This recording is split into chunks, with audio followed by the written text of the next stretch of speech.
Well, hello, hello. It's me, your favorite neighborhood anti-Semite. Not. My God. My God. So I woke up this morning and I was like trolling around Twitter as I always do. And I started to get DMs from people saying, Carlin, I'm so sorry about the hit piece in Newsweek. I'm so sorry about Newsweek. Are you okay? And I'm like, what? Like, what happened? Does anyone even read Newsweek? It is bizarre that Newsweek published a hit piece on me today because actually, like last week, just last week, I said Newsweek is okay. They reach out, they ask for comment. Newsweek never reached out to me and asked for comment. Those fuckers. So, for those of you who don't know what's going on, it's Tuesday at noon, earlier for some of you. Apparently, Newsweek has done a hit piece on me. Now, I thought the Daily Caller was going to do a hit piece on me. That hasn't materialized yet because I did actually hear from a reporter on the Daily Caller. Um, Newsweek, of course, never reached out to me for comment, but they did this hit piece on me. And I thought it would be fun. Yeah, I know, Lois, I know. Like, I continue to be surprised by the fact that I work for PragerU. That's never happened. We'll talk about that. So Newsweek has done a hit piece on me. And I thought it would be fun to read it and react to it live on my stream. I haven't read it yet. Joshua read it. I told Joshua about it. He said, Carlin, this is great. Don't back down. Double down. So don't you worry, Joshua. I am fully in the double down category. And I want to talk about why.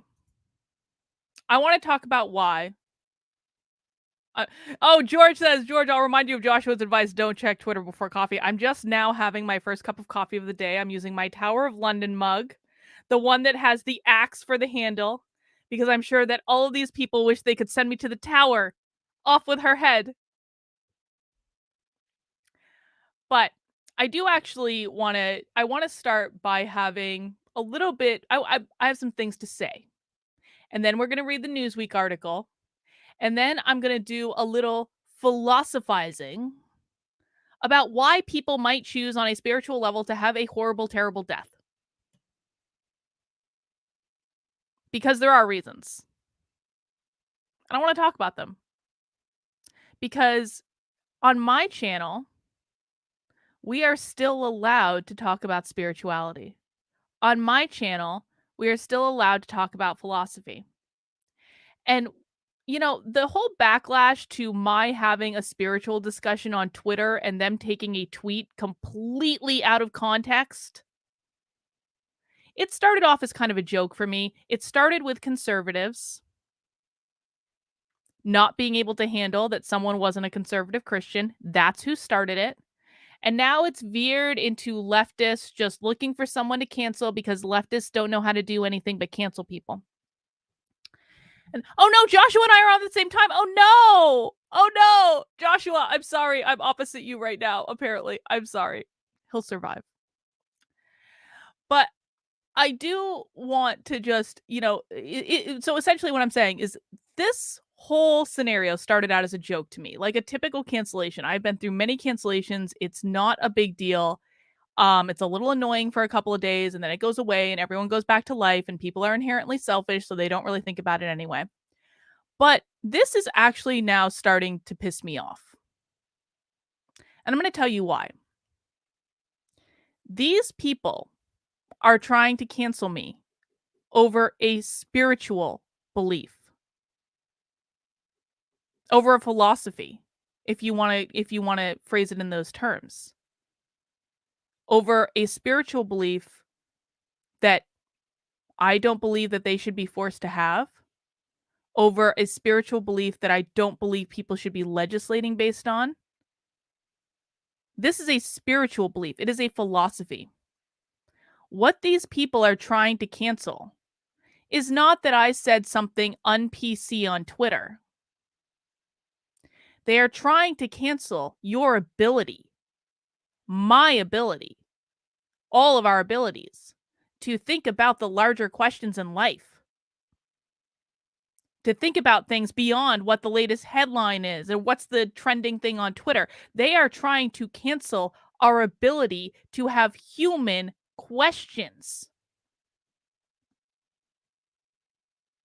They are trying to cancel our ability to think about different worldviews, different perspectives. They are trying to cancel our ability to grapple with why great evil might happen in life and why that might be part of a larger purpose. That's what they're trying to cancel. This isn't about a tweet that was taken out of context, that was in a larger spiritual discussion, that was also trying to control Christians, let's be honest. I was. But it was in a larger spiritual discussion. This isn't about a tweet that was inartfully worded. This is about them trying to cancel your ability to think for yourself and to ask hard questions and to have tough conversations about why bad things might happen in the world. That's what this is about.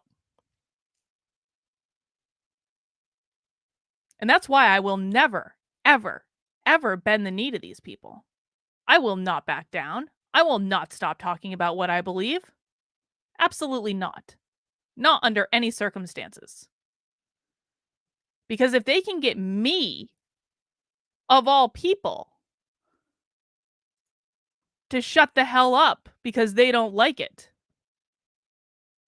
they can get anyone to shut up.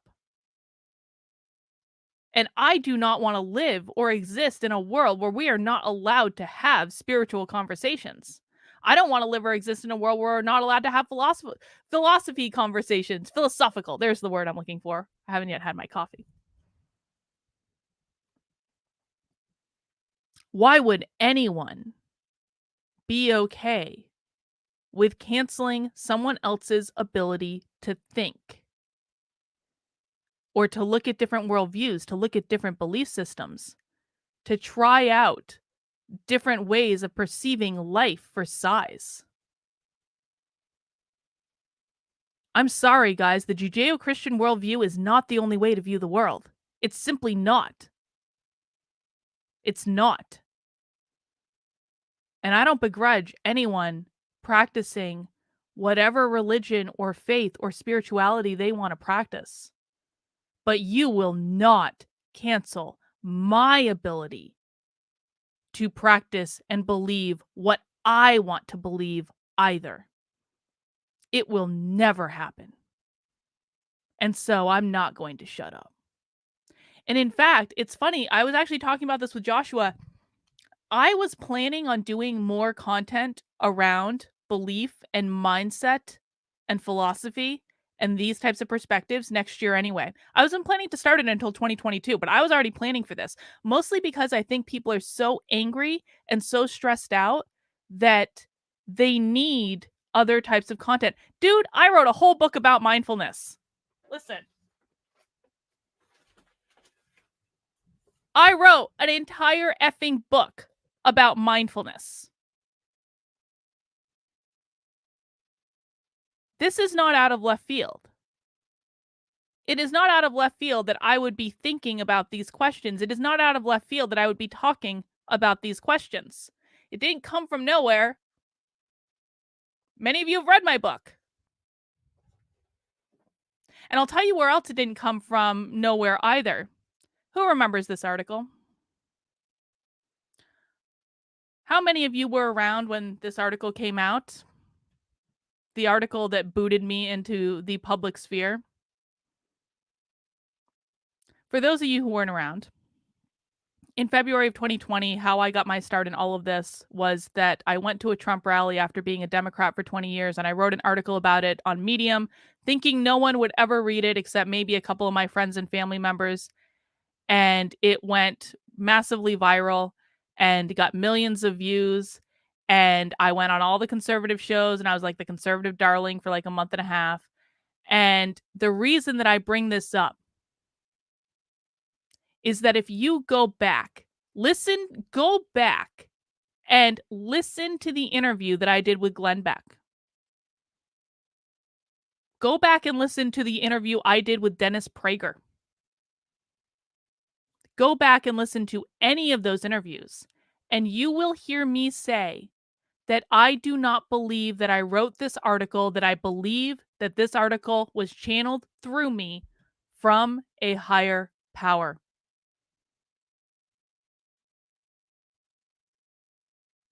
I have been saying this from the very beginning. I have always and very consistently said that I do not believe I wrote this article. It didn't come from Carlin the human.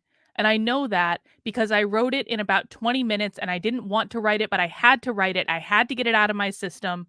And I wrote it in about 20 minutes without even thinking about it, without even editing it. And then I just posted it to get it out of my system so I could go on with my day.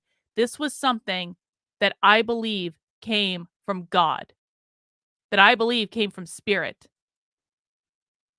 It was something that came through me. I was not the person that wrote it because it came at a time when a lot of people needed to hear this message. And I consistently said that in interview after interview after interview after interview.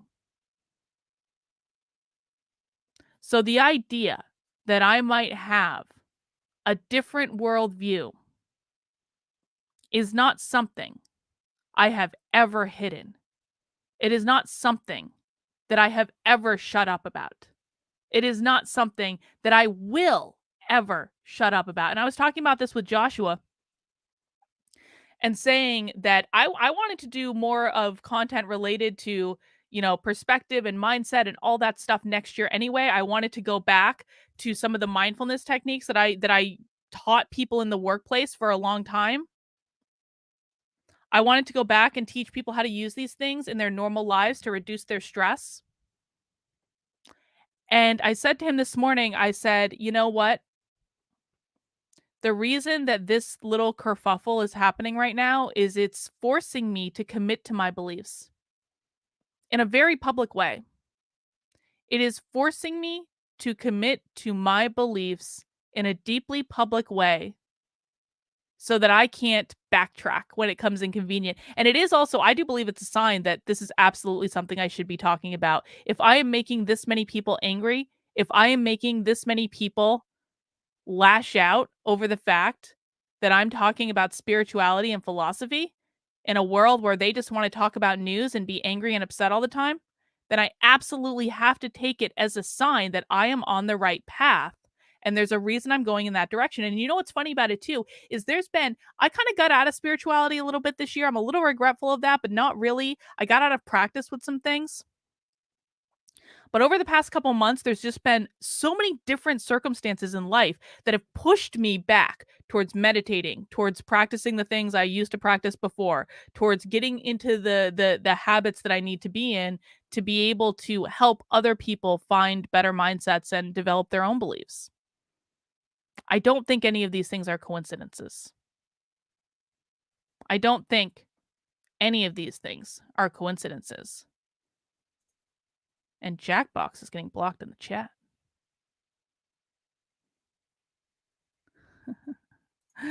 George Andre Veloso Nunez says, "It's funny how the religions fled the UK due to the religious persecution from Catholics, and a few hundred years later, they're doing the same thing to non Christians." Well, it's not just the Christians that are doing it. Now, this did start with the Christian conservatives. It did. It absolutely did. But who I'm hearing from now mostly are leftists that don't believe in anything.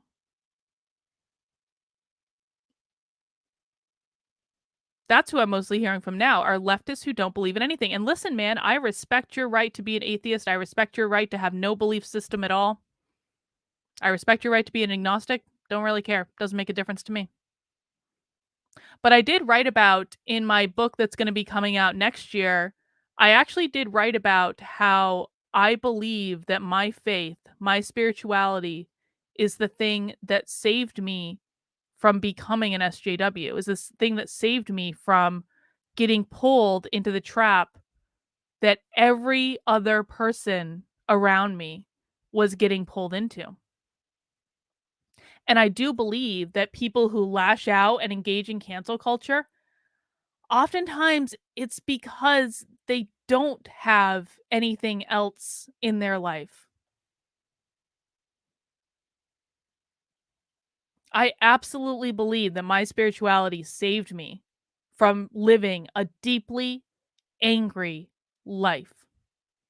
I absolutely believe that my spirituality saved me from becoming a leftist, progressive, cancel mob participant.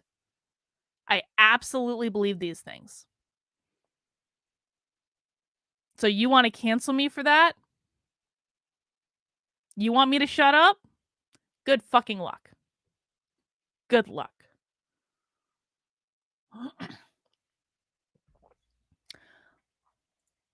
Emily L says, random question, random personal question. And by the way, guys, I am happy to take questions. And I will answer all questions that you guys have for me. I will answer all super chats. In the chat, I'll do my best. If you don't super chat in, I'll do my best, but I'll answer all super chats. Does Victor align with you politically? Are there regular Borisenko debates, or does he leave all the politics to me?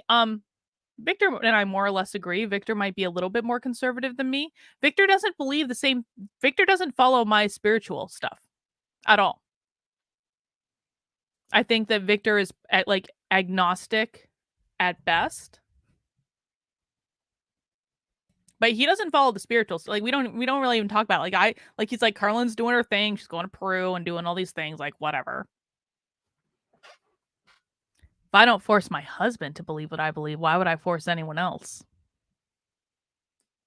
But no, I mean, in regards to politics, like Victor and I more or less agree on all of it. He might be a little bit more conservative, but there aren't debates really. Like I just don't care enough to debate with my husband, to be honest.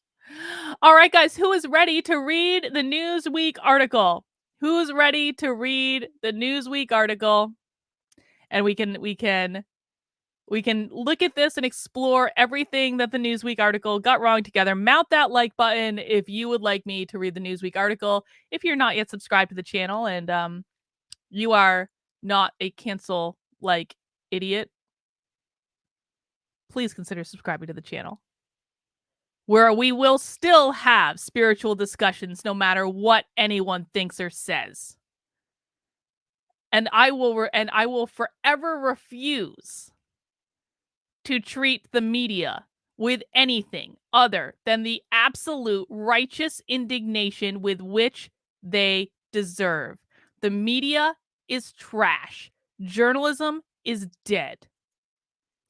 Alexander DeJohn says, just finished debating on Facebook page. You said our religion should not be considered when legislation is in progress. It's like, if I need to consider your beliefs, you ought to consider mine. Listen, I am not in favor of legislating based on personal religious beliefs. That goes for me. That absolutely goes for Christians. You're guilty of this, Christians. You do it all the time. I do not believe that we should be legislating policy based on personal religious beliefs, because that amounts to forcing other people to live by our religious beliefs. And I do not believe that we should ever force other people to live by our religious beliefs. I don't even call mine religious. I call mine spiritual, but I don't think we should do that. Nick Gage says, can't be canceled if you don't bend the effing knee. That's right, Nick. All right, let's take a look at this Newsweek article. The headline itself is a lie. The headline itself is a lie. PragerU presenter Carlin Borisenko says Jewish people choose to die in the Holocaust. No, she didn't. First of all, PragerU presenter. I mean, I did a PragerU video. I don't have an official position with PragerU or anything, which I'm sure they're very thankful of right this second. But I didn't say that Jewish people choose to die in the Holocaust. I said that every single person that has ever been born or will ever be born chooses when they die before they're born. Choosing when you die before you're born means you're not a Jewish person yet. I do not believe that we ascribe to any specific belief system when we are in the spirit realm before we are born. I don't believe that's true. And again, guys, we're going to be very clear, in this stream, we are going to be bouncing back and forth between human experience and spiritual experience. Spiritual experience happens before and after we're born. Human experience happens when we are on Earth. It is literally impossible for me to have said that Jewish people chose to die in the Holocaust because I was talking about decisions that are made in the spirit realm before people are born. Therefore, if they are not born yet, they are not Jewish yet. They're also not making that choice on a conscious human level. This is a spiritual discussion. It's a philosophy discussion. So already the headline is absolute trash. Let's keep going. A presenter at academic media company PragerU has been criticized for stating that her spiritual beliefs mean she thinks Jewish people choose to be killed in the Holocaust and that Adolf Hitler went to heaven. Well, again, we've already established that I do not believe that Jewish people specifically have those beliefs because I believe that they made those decisions before they were born, which means they weren't Jewish yet. Is this too complicated for people?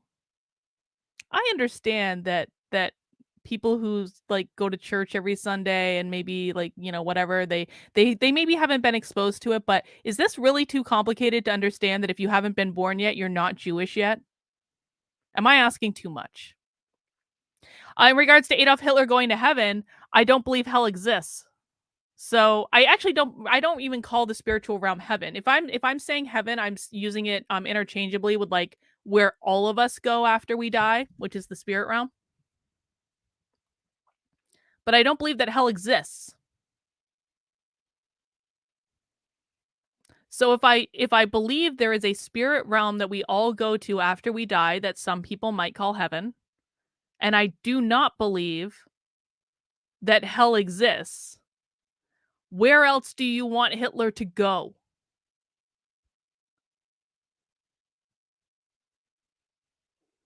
Where else do you want him to go after he dies?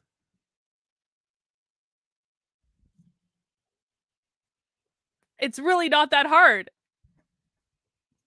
In a series of tweets over the past few days, Karlin Borisenko has been outlining her beliefs that people make decisions about their lives before they choose to be born, including when they die. Correct. As a part of a larger discussion in which I was trolling conservative Christians on abortion. I'm sorry, I have no problem with Christianity, as you guys know. I just have a problem with fundamentalists. And I like to piss them off. It's fun. I'm sure I will get karmic retribution for it. I'm sure I will. But it's fun and it makes me feel good. And fundamentally, I believe that things that make us feel good are things that we should run towards when they're harmless. No one ever died being trolled on the internet. Come on.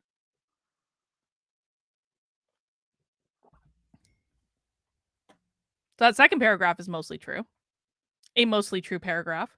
While answering a number of questions on the subject, Borisenko says that includes children who choose to be aborted, as they could choose to be born into human form if they wanted. Yes. Okay. So now what we're learning is this Newsweek journalist actually did look at the broader context of the conversation that was taking place. Because it started when I was asked, do we have a moral obligation to ban abortion? And I said, no, we do not have a moral obligation to. Because when we're having a moral discussion, that fundamentally is a philosophical discussion. No, I do not believe that we have a moral obligation to ban abortion. Because I believe that when babies die before they are born, the baby spirit goes back to the spirit realm, and it could absolutely choose to be born again if it so chose. I don't believe spiritual beings ever really die. We just change form. And I do believe, and there are many people who have talked about different types of experiences in this regard, that if a baby spirit dies before it's born, they tend to come back later. I've had conversations with many mothers in particular who have had miscarriages, tragic miscarriages, where they believe that it wasn't the baby's time to be born yet for some reason that we may never know. But they absolutely believe that that baby came back in a future pregnancy. The spirit of that baby came back. These are not off the wall beliefs. A lot of people believe these things. How many times have you guys heard stories about a man dying and he's been married to his wife for 70 years and 2 days afterwards the wife dies too? Do you think that's just a coincidence? Or do you think the wife made the possibly unconscious, possibly conscious? Or do you think the wife made the choice to go and be with the person that she had spent the last 70 years of her life with? You want to try to paint this as something bad. I don't think that this is something bad. I do not believe that death is a bad thing because I do not believe it is the end of us. I think it is a beautiful thing when we are talking about a man and a woman that's been married for 70 years and the man dies and the wife doesn't want to exist on this planet anymore without the love of her life. It may be a conscious choice, it may be an unconscious choice, but it is a choice. And that's a beautiful choice. And nothing any cancel mob says on the internet is ever going to make me think any differently on that. Borisenko went on to suggest that even those who were killed in the Holocaust chose to do so for spiritually for the experience. Yes. Because I believe that the purpose of life is experience. Now, this guy's writing this article in a way that he's trying to twist me to paint me to be like the most awful person ever. But I do believe that the purpose of life is experience. I believe that we are spiritual beings who are having a human experience. And the purpose of our human experience is spiritual development. Your pal, you guys keep trying to say that I believe in predeterminism. You are using that language. I am not. I have never once said that that's what this is. I have never once said that. And that's because as human beings, we have free will. I do not believe that everything that we decide before we're born is set in stone. In human beings, when we're human beings, we have free will. We can make other choices. So I would appreciate if you stopped saying that I believe in that, because I've seen you say it many, many, many, many, many times, and I do not. I've never said that. You said that.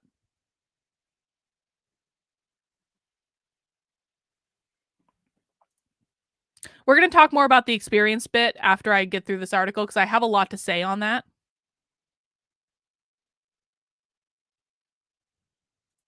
Everyone who died in the Holocaust chose to die in the Holocaust before they were ever born. And this is the part of the tweet that people don't really like to acknowledge. Before they were born. If it was before they're born, they're not Jewish yet. Sorry. Because they collectively wanted to understand the experience of ultimate oppression. That's why Hitler went to heaven. Progressive think tank, the Gravel Institute. Oh, I've got some words for the Gravel Institute. The Gravel Institute cares so much about anti-Semitism and racism that they refuse to call out actual anti-Semites and actual racists. I have done more to call out actual anti-Semitism than the Gravel Institute.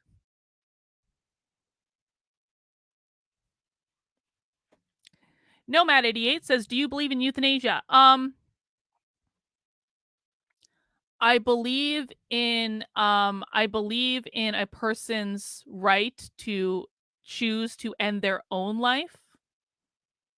I do not believe it is my place or anyone else's place to choose to end someone else's life. But do I believe in like right to die legislation? Yes.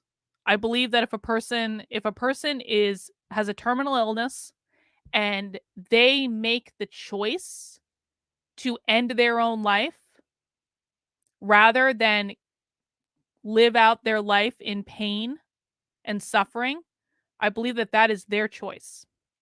I do not believe it is my right or anyone else's right to choose to end someone's life, because that would be interfering in their journey. Now, that's not to say that people don't choose to end other people's lives. We're going to talk about the Holocaust. We are. That's not to say it doesn't happen. But I don't believe that it's my place to force that decision on anyone else.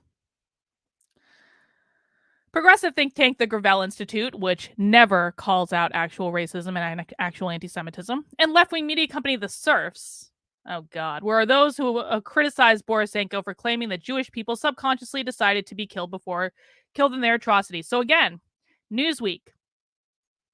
If a person is not born yet, a person is not Jewish. Roberto, so abortion. If a person is not born yet, same thing. If a person is not born yet, if a person is not born yet, if a person is not born yet, I'll say the same thing. If the person is not born yet. Also, I'm talking about my belief. Contrary to popular belief, I've never had an abortion.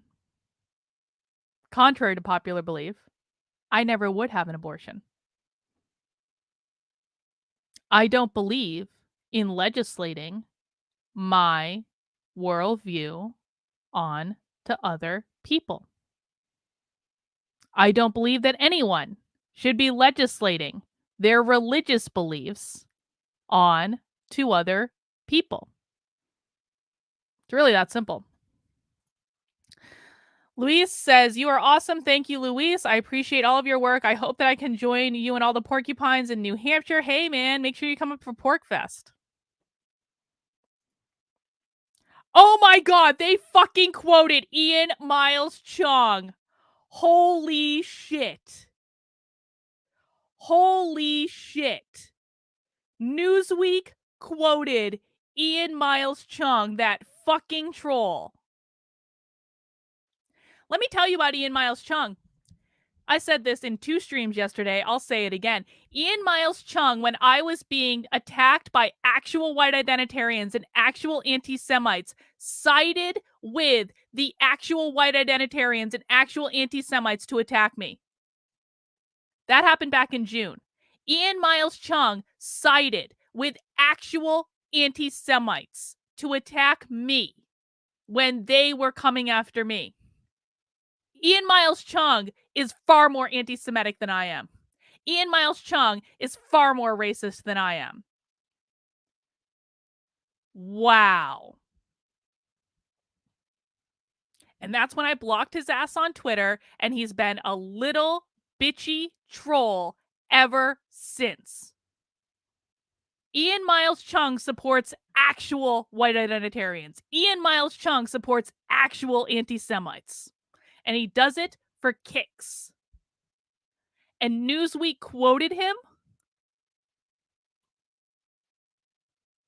This is why we do not take the media seriously at all, in any way. In any way. Ian Miles Chung is a little Malaysian shit who gets off on trolling American politics, and that's it. Wow, I cannot believe that Newsweek quoted him and expect to be taken seriously at all. I take back every good thing I've ever said about Newsweek being actual journalists. They are obviously not. Ian Miles Chung, a prominent pro-Donald Trump conservative pundit, also tweeted, "Karlin Borisenko went from abortion as a choice babies choose all the way down to Hitler did nothing wrong." Never said Hitler did nothing wrong. That's a lie. "Someone needs to do a wellness check on her. This isn't normal." Ian Miles Chung sides with actual white supremacists. Sorry. He does. He does. Go back, look up how many times Ian Miles Chung has tweeted the term anti-white. Maybe we'll do that live on this stream. I don't know if he deletes his tweets or not. Let's look up how many times Ian Miles Chung has tweeted the term anti-white. Because every single time Ian Miles Chung tweets the term anti-white, he is literally supporting white identitarians and anti-Semites, and he knows it. He absolutely knows it.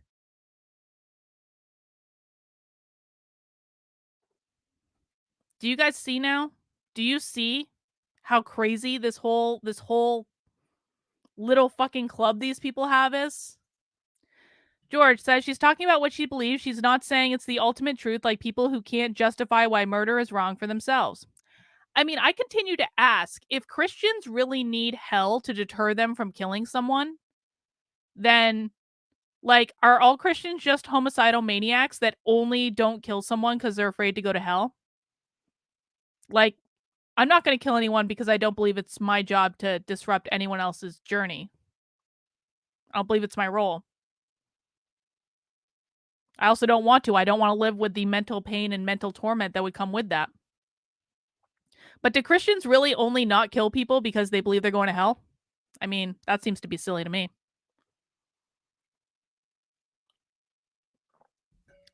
Wow, we are definitely going to look up how many times Ian Miles Chung has tweeted the term anti-white, I'll tell you what. Watch one of Carlin's YouTube videos. She says dumber things live than she does on Twitter, if you can believe it.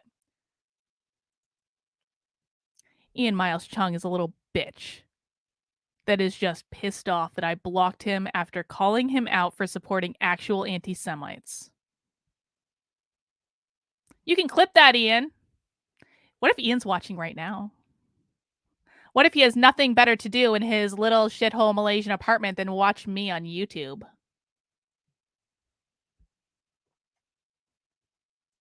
Wow. And a number of follow-up explanations. Now, I find it interesting that Newsweek right here is reporting entirely based on Twitter. Newsweek has my email address. I have given comment to Newsweek on like multiple occasions. Newsweek knows how to get in touch with me. Why is Newsweek just reporting based on tweets? Is this what journalism looks like now? Yes.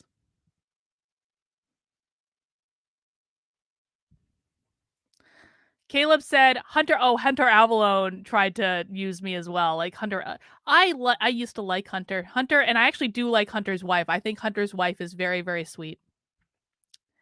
Hunter tried to use me yesterday, and I was just like not playing into his bullshit at all. And he said basically that you can't have my opinion because my views might be used to justify a hypothetical disaster. Let's be very clear, guys. My views have never resulted in a mass atrocity in the entire history of humanity.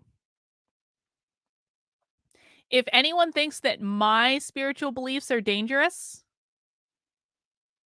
I challenge you to name one mass atrocity that has come about in the history of humanity. You got thousands and thousands and thousands of years that you could go through. I want one mass atrocity that has come about in the entire history of humanity as a result of my spiritual beliefs. I can name mass atrocities that came across as that happened as a result of Christianity. I can name mass atrocities that happened as the result of Islam. I can name mass atrocities that happened as a result of communism. I can name mass atrocities that happened as a result of Black Lives Matter, which absolutely is a religion. And if you want to be technical about it, Hitler was an atheist. Now, I'm not going to blame the Holocaust on atheism because I think that's a dumb argument. But if you want to be technical about it, not one single mass atrocity in the history of humanity has ever happened as a result of my belief system. And millions of people believe in my belief system all over the world and have for thousands of years.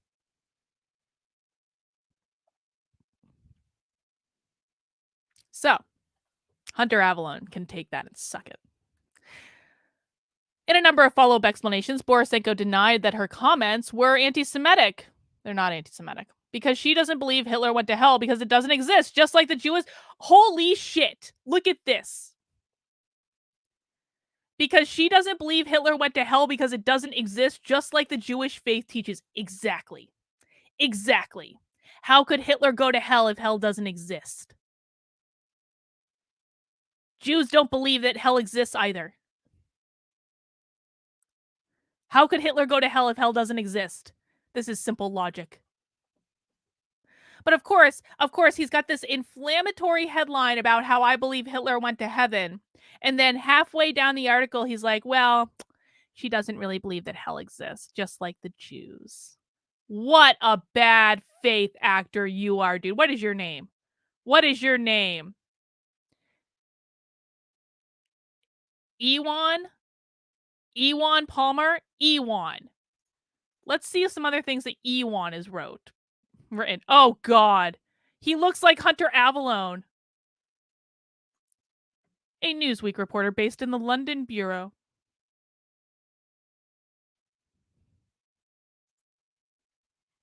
He looks like Hunter Avalon. He looks like a little bitch. Heaven is real. It's the spirit realm where we all go to die. Hell is not real. It's an invention of religion to control people. Yes. Yes. Hitler was an evil person on a human level. He still didn't go to hell. Hell is not real. Yes. In another response to the criticism she received online, everyone chooses when they die. Everyone means everyone. Yes. Yes, that is exactly correct. Everyone means everyone. You cannot, like, for the amount of people that have spent time telling me that my beliefs are a la carte, this is what I've heard a lot. I don't understand this at all. Like, a la carte means you pick and choose when it's convenient. I don't pick and choose when it's convenient. I apply my beliefs in the best possible circumstances, and I apply my beliefs in the worst possible circumstances. This is anything. I should fucking sue these fuckers. This is anything but an a la carte belief system.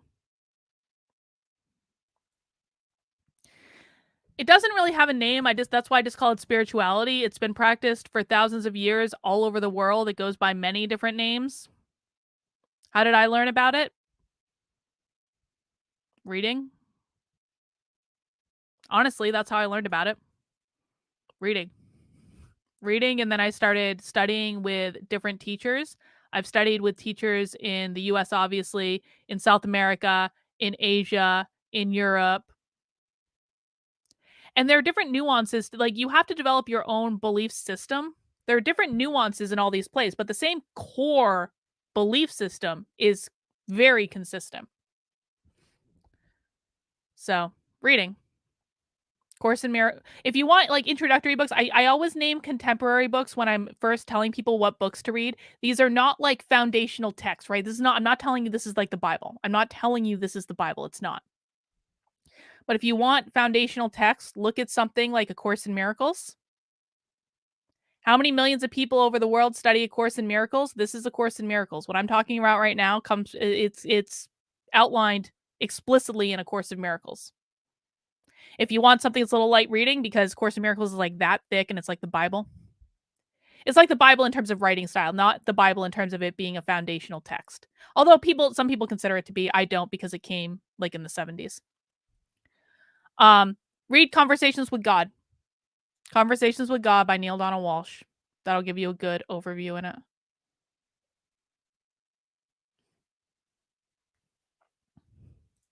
Hitler went to heaven because hell is not real. Not walking back shit for you outrage junkies. I don't care how much it offends your fragile sensibilities. Keep screaming and wear yourselves out. Yes, I stand by absolutely every single one of those tweets. Now, Ewan, you could have actually reached out to me for comment. You guys have my email address. You didn't just have to quote like, dude, Twitter's not journalism. Let's have a conversation alleged journalist. Twitter is not journalism. You guys have my email address. You could have reached out to me for comment. You were too lazy to do so. And you ended up reporting on tweets. Do you feel good about your life reporting on tweets? Is that a fulfilling experience for you, reporting on tweets?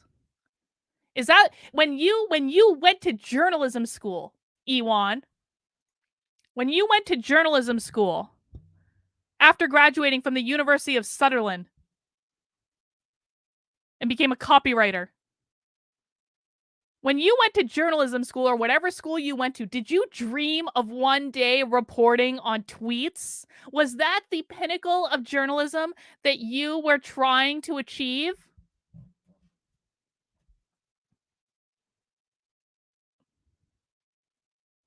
I cannot imagine a worse existence than reporting on effing tweets.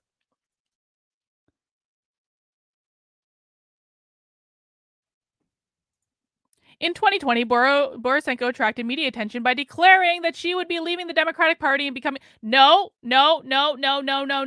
This is not true. This is not true. False. I never declared I would become a Republican until 2021. I became a Republican for about 15 minutes and then I left shortly afterwards because the Republicans are just as fucked as the Democrats. I never said I was going to become a Republican after leaving the Democratic Party. That is blatantly false. Ewan, journalist, has no source, zero sources that ever had me saying I would become a Republican right after I left the Democratic Party. I left the Democratic Party in February of 2020. I spent the entirety of 2020 as an independent. I was running around the country doing speeches every single week in which I consistently said, I am not a conservative. I did not join the Republican Party until early 2021, and I mostly did it to troll Lauren Witzke. I don't think I lost weight. I actually think I weigh more now than I did in the video. I don't know why I look so different on this camera than that. I don't know. They also did I had makeup caked 3 inches thick on my face on that thing. I don't know. I don't understand. Whatever. I don't think I lost weight though. I actually think I weigh more than I did then. Or maybe not, because I did weigh listen, guys, I'm not thin, right? I'm not. I let myself go, whatever. But I did actually lose a lot of weight after this, and then I gained it back, I think. But this pisses me off. I was a Republican for about 15 minutes, and I joined the Republicans mostly not because I was fully even bought into the GOP. Ewan. Thank you. Ewan. Thank you, mommy. I don't know how to pronounce names. Maybe I'm going to continue to pronounce his name Ewan since he is so devoid of fact and has no interest in it. I'm going to pronounce his name incorrectly out of principle. I'm still going back to why is Ian Miles Chung talking about watching my videos? Hang on. I'm gonna go back to this. Watched one of Carlin's YouTube videos. She says dumber things live than she does on Twitter, if you can believe it. Why the fuck is Ian Miles Chung even watching me? If Ian Miles Chung thinks I'm so stupid, then why is he even watching me? Ian, you're welcome to leave. You are welcome to go. You are welcome to never watch my videos or talk about me ever again in your life. Nothing would make me happier, Ian. GTFO. Yeah, his name is going to be, this journalist's name is going to be pronounced Ewan forever. Oh, God. No, I was a Republican for about 15 minutes, and I joined the Republican Party in early 2021, partially to troll Lauren Witzke, because this was back when I was going into that debate on Elijah Schaffer's channel, and Lauren Witzke, who is a psychopath that does actually that absolutely does side with it. Like, Lauren Witzke has been on the White Wellbeing channel twice. Lauren Witzke supports actual anti-Semitism and actual white identitarians. I give two shits if Vosh made a segment about me. I'll talk about Vosh in a second. I give two shits if Vosh made a segment about me. Don't care. Maybe I'll react to Vosh's segment. Maybe we can do that. I haven't reacted to a Vosh video in a good long time. Mostly because I can't really stand to watch him. But back to this story. I became a Republican partially to troll Lauren Witzke, because Lauren Witzke, when she was still on Twitter before she got banned, declared that my husband should be deported. My specific husband. Not that all, immigrants should be deported. She actually declared that my specific husband should be deported on Twitter to 60,000 followers. And then she declared, Carlin, you will never be a Republican. And so I went to town hall and registered as a Republican and got the piece of paper to, when I was going into this debate with Lauren Witzke, be like, ha ha, Lauren, I am actually a Republican. I signed the piece of paper. Ha ha. That's why. But it was actually serious too, because I kind of thought that I don't like the GOP. I think the GOP are useless, but part of me was like, the only way to change, the GOP is all we have really in terms of being able to politically fight back against the left. And if you want to change something, you change it from the inside, right? No, we're pronouncing him Ewan. We are giving him all the respect in which he deserves. This journalist will get all the respect in which he deserves for writing a hit piece based on Twitter. His name is Ewan. It is not Ewan. It is Ewan.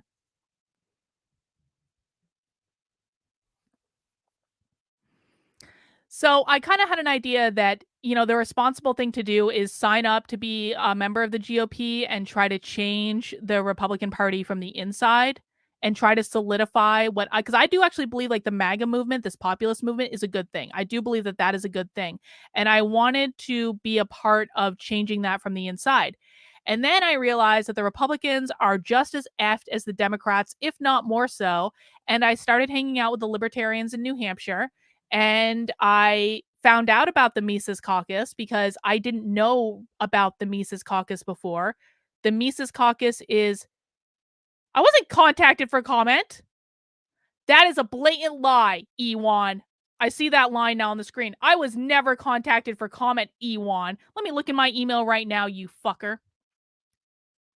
That is a blatant fucking lie.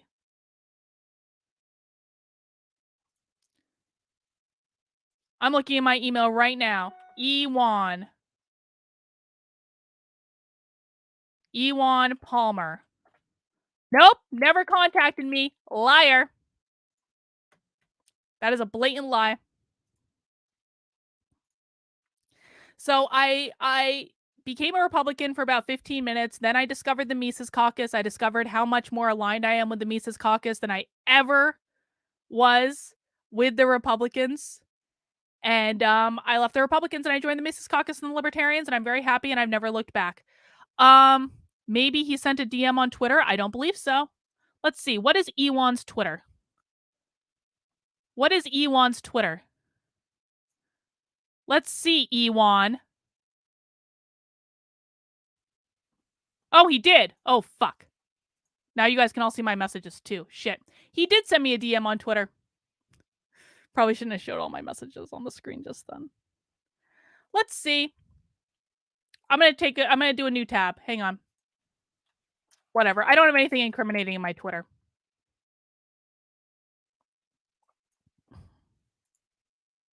Copy link address.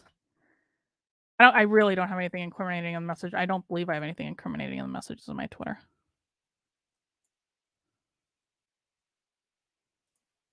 Let's see. You are a hack who got half of your story wrong. He contacted me at 8 a.m.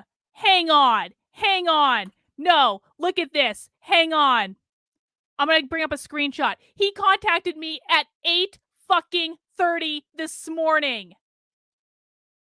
8:21 this morning. When was this article published? What time was this article published? 8:25. Ewan, you fucking son of a bitch. He contacted me 4 minutes.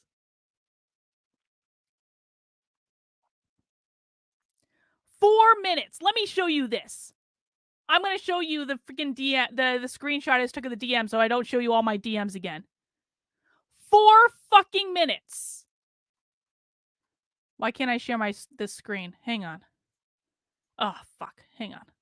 Stand by. Wow.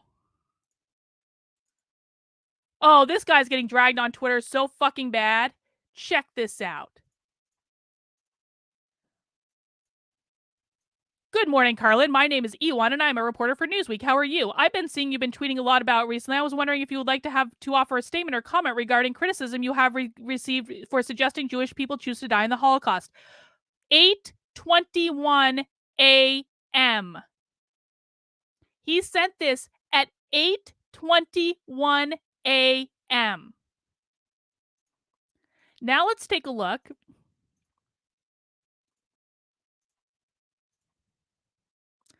He published this article at 8:25 a.m.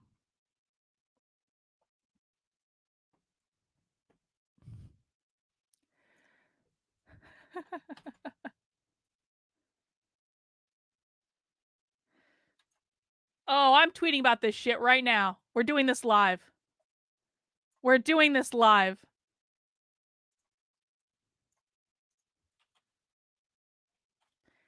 Hack shill at Newsweek.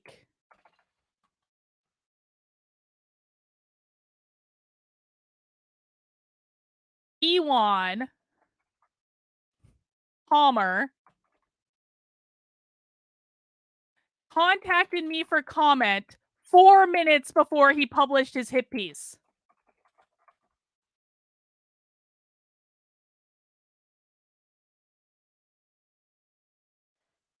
In which he blatantly lied.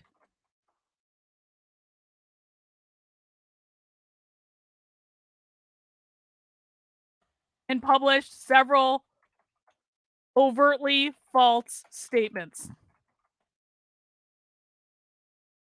Screenshot A, screenshot B. Fucker. This is how we handled this.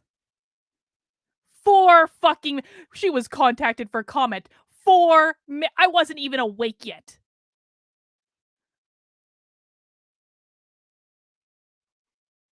4 fucking minutes. I smell a lawsuit. I'm not gonna say, it's like, listen, man, suing someone for defamation is a giant pain in the ass. This is why I didn't sue that hotel last year. Like, it is a giant pain in the ass. I'm just going to drag him on my stream is what's going to happen. Lisa Bell, I'm a Christian and I hear you. Many Christians believe that everything that happens in God's plan. What's the logical conclusion of that then? Exactly. 4 fucking minutes. I'm sorry. I'm reeling at the fucking ridiculousness of contacting someone 4 minutes before you publish a piece.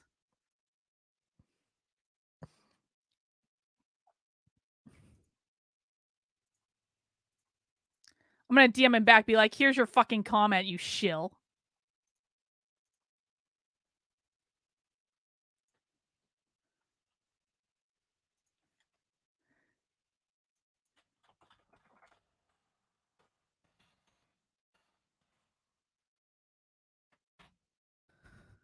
Here, I sent him the tweet I just sent. I said, here's your comment, you hack. 4 fucking minutes. All right, we need to finish reading this piece. Hang on, where is my screen? Where is my screen? Where am I? Okay. So no, I did not become a Republican after attending the Trump rally. I became a Republican over a year later for about 15 minutes and promptly left because the Republican Party is trash. In February of this year, she shared images from Coca-Cola's diversity training. Yes, I did do that. PragerU and Karlin Borisenko have both been contacted for comment 4 minutes before you published your fucking hit piece when I was still asleep.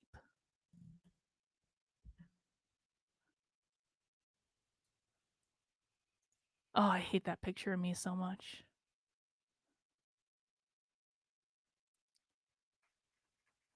I hate that picture of me so much. All right. So now we have discovered that Ewan Palmer, whose name I will never pronounce correctly ever. If I ever meet this fucker in person, be like, oh, you're Ewan. Okay. Journalism is dead.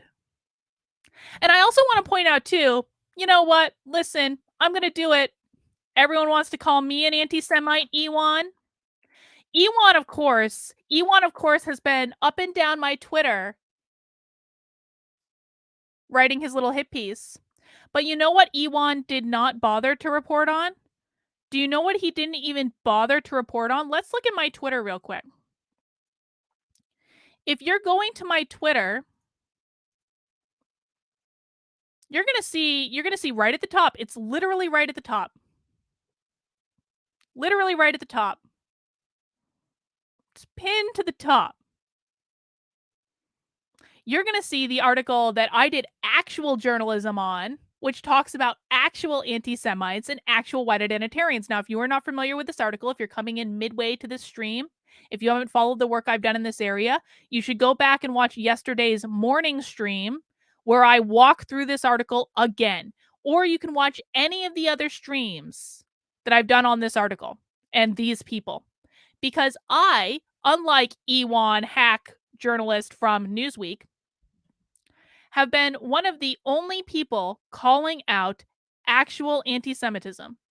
And this is in my Twitter feed. This is all over my Twitter feed right now. So Ewan, when he was scrolling up and down my Twitter feed to try to find quotes that he could use in his hack hit piece, ignored completely every single instance in which I have actively been calling out real anti-Semites for months. Journalism is dead.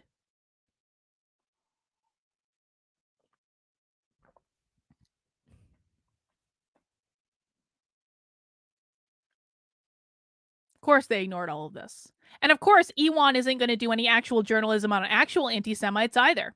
Ewan is never going to write an article saying, Karlin Borisenko, PragerU presenter, calls out actual anti-Semites and goes through mass cancellations over the course of months.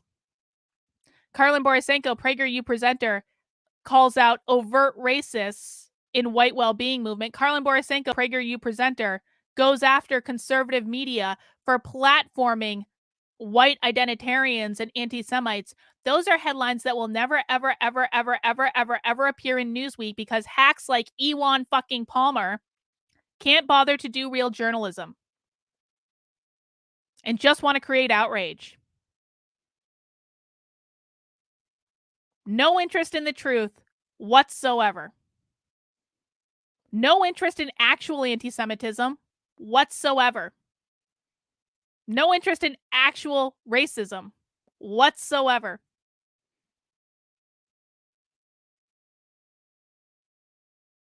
We are not going to bend the knee to people who do not believe in the truth on this channel. I will never bend the knee to hack shill journalists like Ewan fucking Palmer,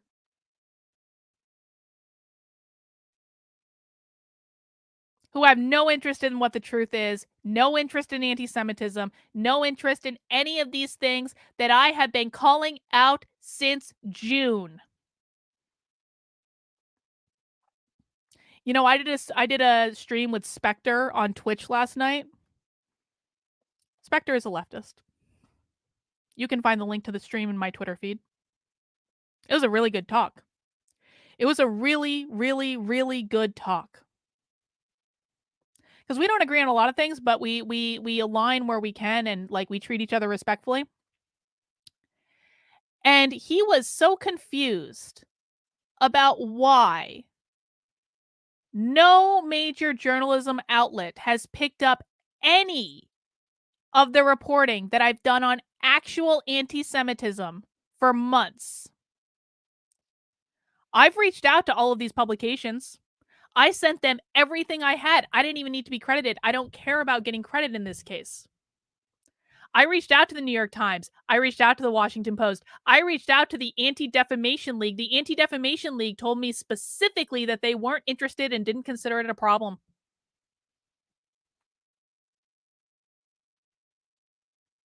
There has yet to be one single journalism outlet that has covered what I covered in this piece. And these are actual anti-Semites. These are actually people who are calling for the eradication of the Jews. These are actually people who call me a Jew because they're using it as an insult, and they call me anti-white because they believe I'm a Jew.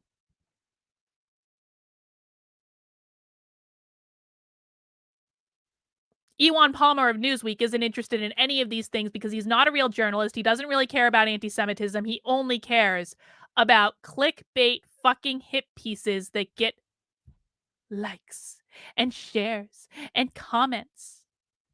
Wow. Cannot even with these people.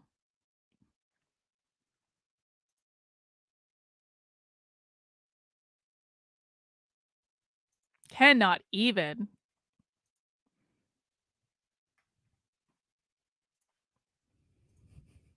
So, let's change the subject. Let's change the subject. Tim Pool will never have me on his show, and I won't go on his show even if he asks. Like, I get asked this question, like, all the time. Like, Tim Pool fucking hates me. And I don't particularly care to go on his show and be ripped apart by his audience, which is exactly what would happen. I would be ripped apart by his audience. Do you guys remember what happened the last time I was on Adam's show? And Adam wanted to talk to me about the anti-white stuff that I covered in that article about the actual anti-Semites. Do you guys remember what happened? Adam's audience ripped me apart. I haven't been on Adam's show since for a reason. Adam's audience ripped me apart. I was made to be a sitting duck on that show. That's not Adam's fault. I don't think that was his intention, but that's exactly what happened. I would never go on Tim Pool's show. I would be ripped apart 19 ways from Sunday. I'd be lied about. Things would be twisted. I would be smeared. I'm not necessarily blaming that on Tim himself, but I do not like that audience, and he doesn't like me anyway, and, you know, it is what it is. So I'm sorry. That will never happen.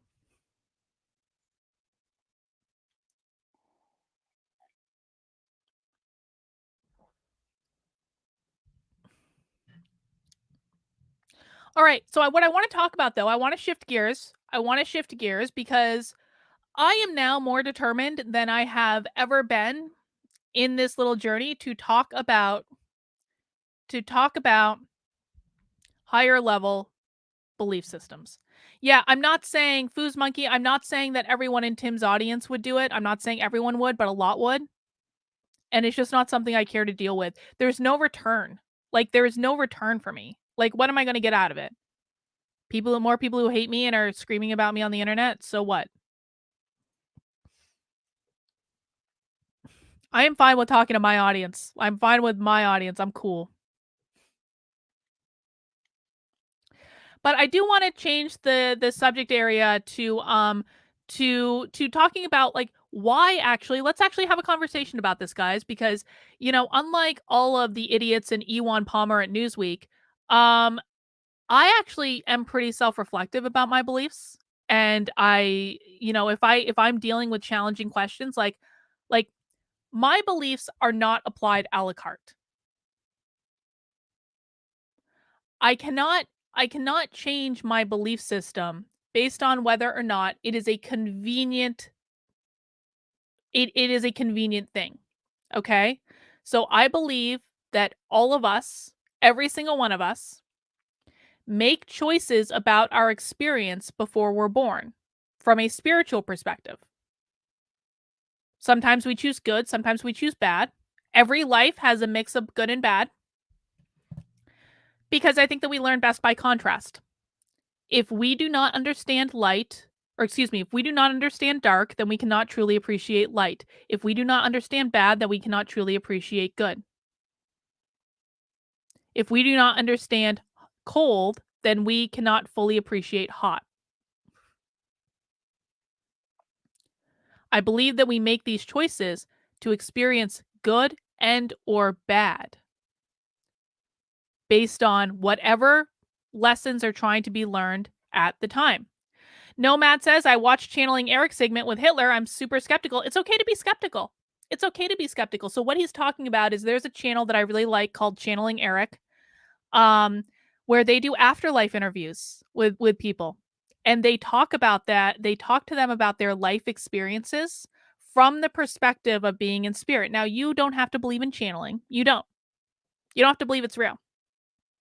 I completely understand why people might not believe it's real. But it's something that I like, and I think it provides. I was actually just watching John McCaffrey's afterlife interview yesterday. It's really interesting, actually. But I think it provides a different perspective and a different, like, even if you don't believe that the channeling is real and that these are like the actual people, I think it provides a different perspective and a different way to look at life. So if you're interested, I would definitely check it out. It's honestly, it's a really nuanced spiritual perspective, and I really appreciate it. Maybe I should have the mom that runs that channel on here sometime. That would actually be a great discussion. I'd love to talk to her. Anyway, so why would someone before they're born make the choice to die in a horrific tragedy like the Holocaust? Why would that be true? Why would anyone choose that? I'm sure it's really, really hard on a human level to understand why anyone would choose that. God knows I wouldn't. God knows that Carlin in human form would never choose to be a part of that. I'm sure none of you would either. No one would choose that. But I wasn't arguing that we make the choice in human form. I was arguing that we make the choice in spirit form. And in spirit form, we have a whole different perspective of what it means to live a human life and the purpose of a human life. And we don't have the fear that we have as human beings, and we don't have the limiting beliefs that we have as human beings. And we don't have the sense of scarcity that we have as human beings. We aren't afraid to die like we are when we're human beings. It is a completely different perspective. So I meditated on this last night. And this is not the first time I've thought about this, obviously. I meditated on this question last night. Why would someone or a large group of people, 6 million people, why would all of these people choose to die a horrific death in something like the Holocaust? Why would they make that choice on a spiritual perspective? It seems like it's an impossible choice to make. And the answer I got, and this honestly felt like one of those moments where I was actually channeling spirit. Because the moments when I honestly feel like I'm channeling spirit and when I'm just thinking, they're very, very different. Very different.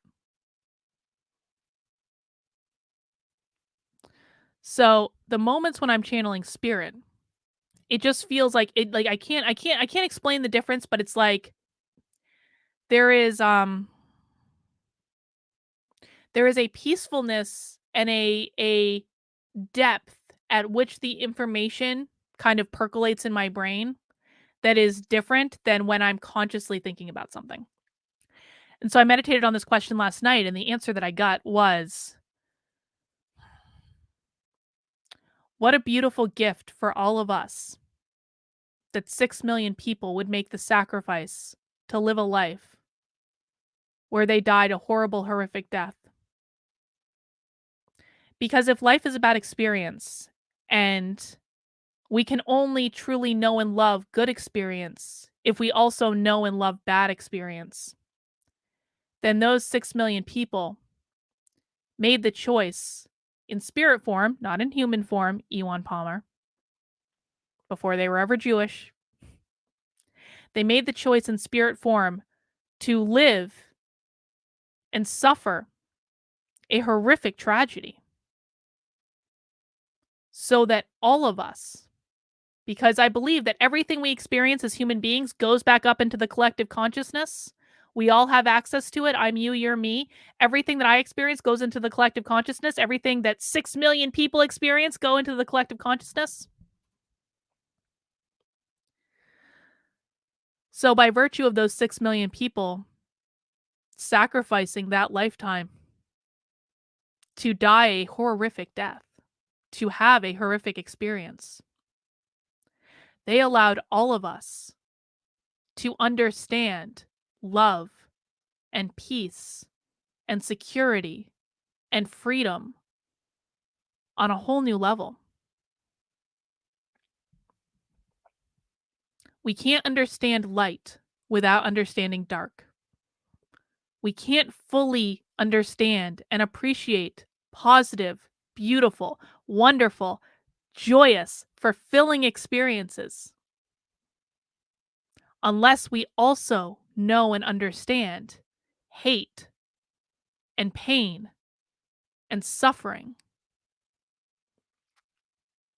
You can't fully appreciate one without the other.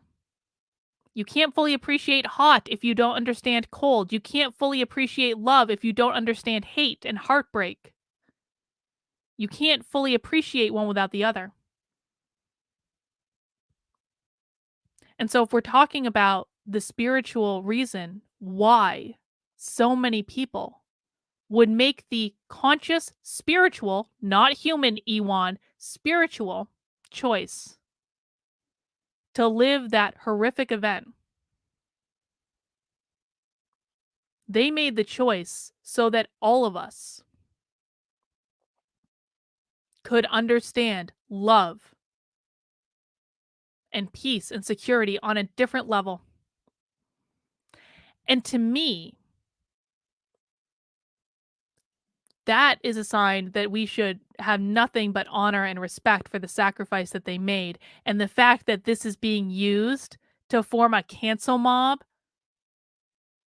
Can you imagine anything more disrespectful to the sacrifice that those people made, that those spirits made, to experience that horrific, painful human death so that all of us could better understand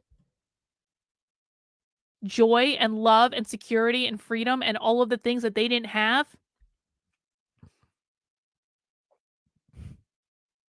You can call me anti-Semitic all you want, but the fact of the matter is I think I'm honoring their sacrifice a whole lot more than you have.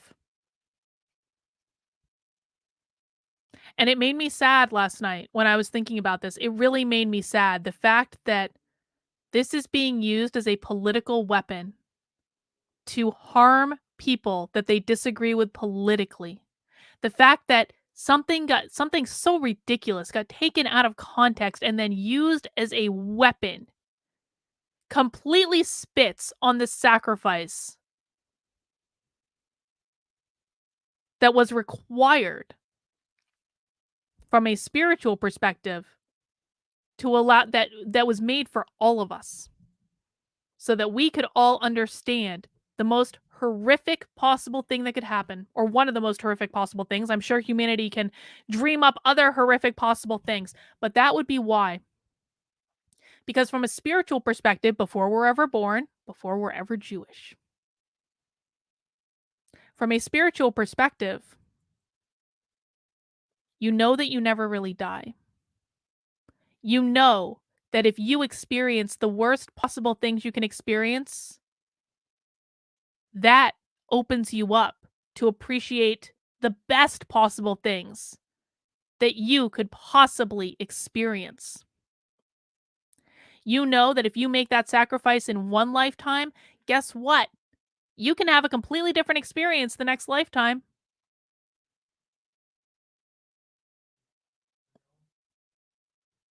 There are any number of reasons why people might choose that. And the answer that I got last night was that it was A sacrifice that was made for all of us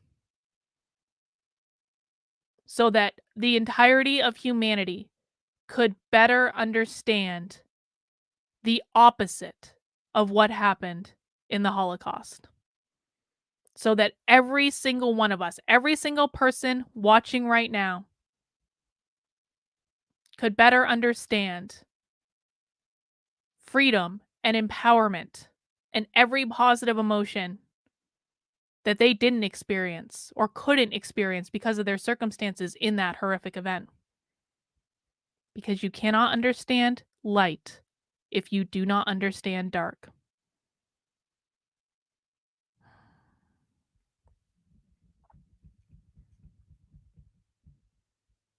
That's what I got. And that makes a lot of sense to me. And I do not believe that it's anti Semitic to say that. I believe that honors the sacrifice that they made. I believe that's a positive thing.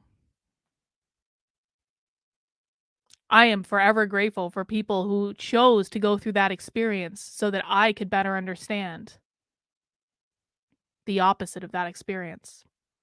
And to frankly teach everyone what that means and what humanity is capable of.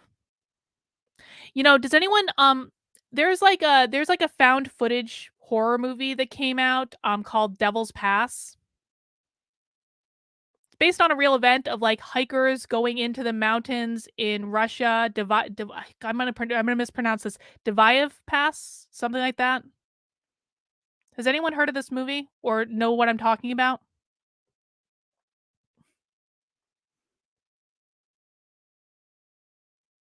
I'm making a point, I swear. There is a point to this. I'm not just talking about a found footage horror movie.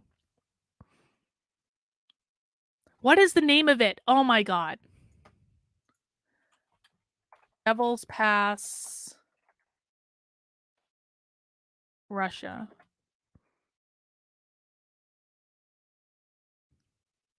Yeah, this. This. Hang on. Let me show you guys. Yes. You got it. You got it. Phoenix Eclipse. Yes. I don't know how to pronounce that. Dyatlov Pass. Dyatlov? The Dyatlov Pass incident was an event in which 9 Russian hikers died in the northern Ural Mountains between the 1st and 2nd of February 1959 in uncertain circumstances. The experienced trekking group from the Ural Polytechnic Institute had established a camp on the eastern slope of thing I'm not going to pronounce. During the night, something caused them to cut their way out of their tent, flee from the campsite while inadequately dressed for heavy snowfall and sub-zero temperatures. One of the group's bodies was discovered. An investigation by Soviet authorities determined that 6 had died from hypothermia, while 3 had been killed by physical trauma. One victim had a major skull damage, 2 had severe chest trauma, and others had a small crack in their skull. 4 bodies were found. This has a point, I swear. Lying in running water in a creek, and 3 of them had soft tissue damage of their head and face. 2 of their bodies were missing their eyes, 1 was missing its tongue, and 1 was missing its eyebrows. The investigation concluded that a compelling natural force had caused the deaths. Numerous theories have been put forward to account for unexplained deaths, including animal attacks, hypothermia, avalanche, winds, infrasound-induced panic, military involvement, and some combination of these. So the reason I bring this up is so you know that channel that I mentioned, Channeling Eric? So they do a lot of afterlife interviews, and they did an afterlife interview with that group that died on that incident. It's fascinating. It's fascinating. And again, you don't have to believe in channeling to believe that, to be able to look at things from different perspectives, right? You can just try to take it as it is. Look at it as a story. Maybe it's something they made all up. The reason that I bring this up is because in that afterlife interview, they talk about the fact that the people who died in that incident experienced the worst possible fear that anyone in humanity has ever experienced. They experienced the most intense possible fear that anyone in the history of humanity has ever experienced. And because of that incident, no one in humanity will ever have to experience that level of fear again, because we already, as a collective, on a spiritual level, have experienced the worst possible fear that exists in humanity. And because they made that sacrifice for us, none of us ever in any lifetime have to experience that worst possible fear again, because we had the experience, we understand the experience, we don't have to do it again.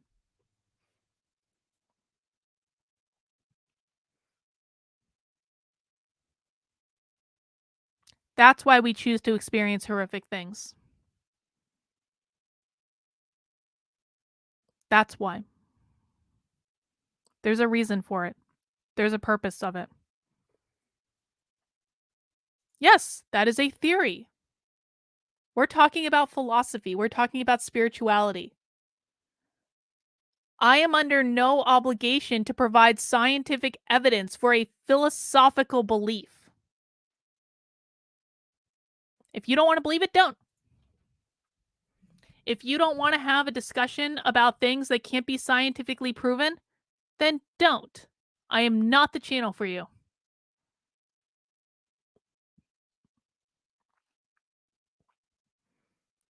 But I'm not ever going to back down from talking about these things, because I think they're interesting and fascinating, and they actually reveal the beauty of humanity. Just because Ewan fucking Palmer at the New York and Newsweek doesn't like it, or Ian Miles Chong thinks it's stupid. That's the dumbest reason not to talk about something I've ever heard of, that Ian Miles Chong doesn't like it. Can you imagine living your life based on what Ian Miles Chong thinks? My God. All right, guys, what I want to do is I want to open up the floor to questions. No, Justin, I'm booked on Thursday or on Tuesday. It's not Thursday, it's Tuesday. I'm booked on Tuesday nights, man. I'm going to be changing my schedule in 2022. So I'm going to try to free up some time on Tuesday nights to come to this stuff, but I can't come tonight cuz I'm booked basically from 6 until like 11. But I'm going to try to change my schedule in 2022 to come to more of this stuff. That's a libertarian thing in New Hampshire.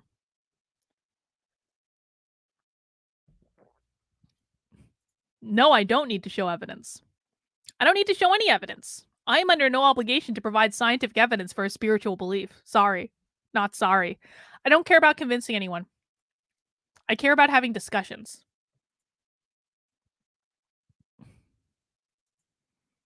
Ian Miles Chung is a friend of yours? Not the crypto Ian. Different Ian. Ian Miles Chung is a friend of yours. Yeah, we should definitely get a selfie. Well, definitely, if that's true. Is Shuan Head is triggered over everything I do. Shuan Head every once in a while sends me a DM. She's like, "Are you okay?" I'm like, "Yes."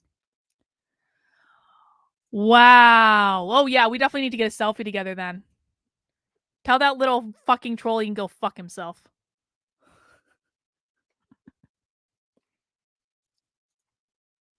All right, I do want to take any questions that you guys have, and I'm willing to answer pretty much anything about my beliefs. I don't really care. Um, so I'm just gonna look in the chat and see. Maybe should I? I don't want to watch Vosh. I was gonna say maybe I should react to Vosh's reaction video of me, but I don't really want to. Maybe I can do it on a separate stream. I don't know.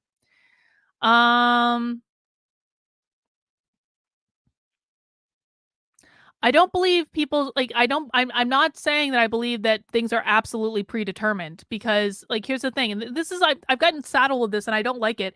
Like I don't believe that things are absolutely predetermined, because human beings have free will. Like saying that things are predetermined and they're completely set in stone is like saying I made a certain decision on Monday and that means I can't change my mind on Wednesday. But but The thing of it is when you make decisions on a spiritual level, it exists in your subconscious.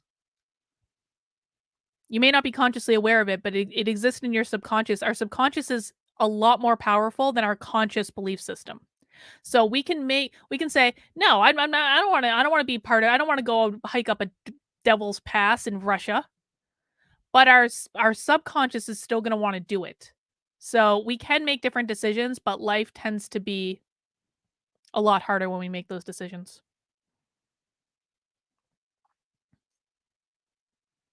Yep, freedom of religion means you don't have to agree with everyone. That is right. Am I afraid of dying from old age? No, I'm not afraid of death. I'm actually really curious. I'm not saying I'm suicidal by any means. I want to live a long and happy life, but like I'm actually very curious about what happens after we die. I feel like I've seen what happens in meditation and in like ayahuasca ceremonies and stuff like that, and I want to know if it's right. I want to know if it's right or if I really am crazy. The only thing that I'm afraid of in regards to dying is I really don't want to be hooked up to machines. I don't wanna be kept artificially alive. If it's my time to go, it's my time to go. I really don't wanna die in pain. I'm afraid of that. I'm afraid that there'd be pain, but, like, I'm not afraid of death for death's sake. I'm afraid of the things leading up to death, I guess.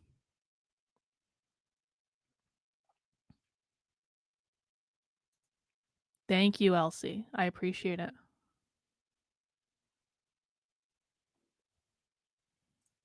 Jewish children are born of Jewish eggs, mother line, so how are you not Jewish prior to birth? Because you aren't physically here prior to birth.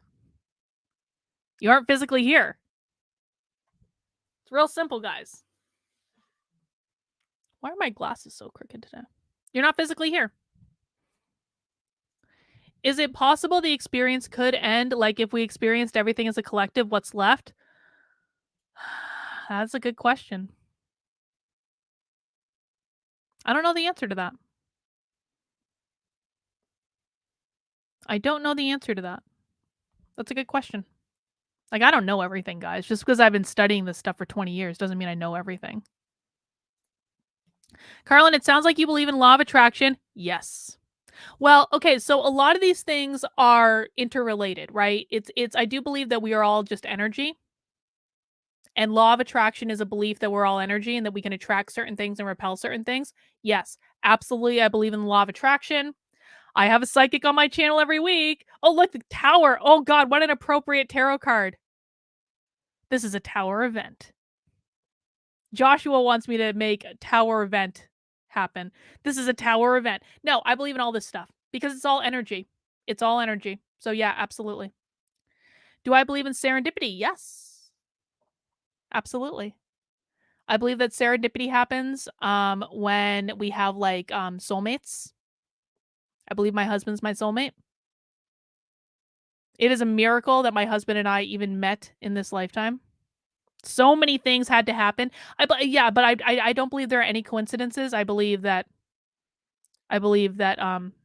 things like that can happen.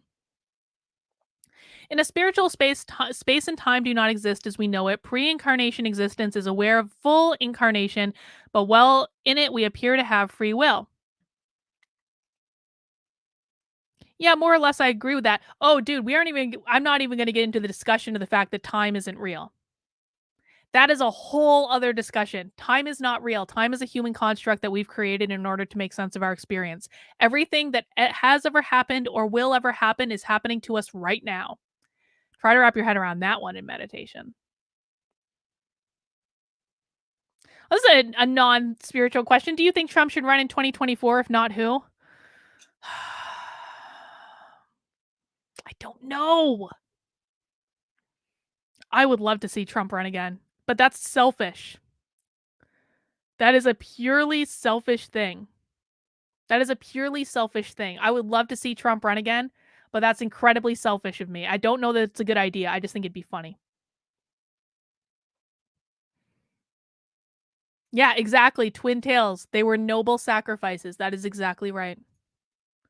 Chaos Corner, all religions have to reconcile terrible things happening. That's right. Listen, man, like, I'm not going to I'm not going to avoid spiritual thought exercises because something might be offensive to someone's fragile sensibilities. Facts don't care about your feelings. I have tried DMT, Justin. I have tried DMT. I would like to do DMT again. I'm just going to throw that out there to the universe. I haven't done DMT in a long time, and I would really like to do it again.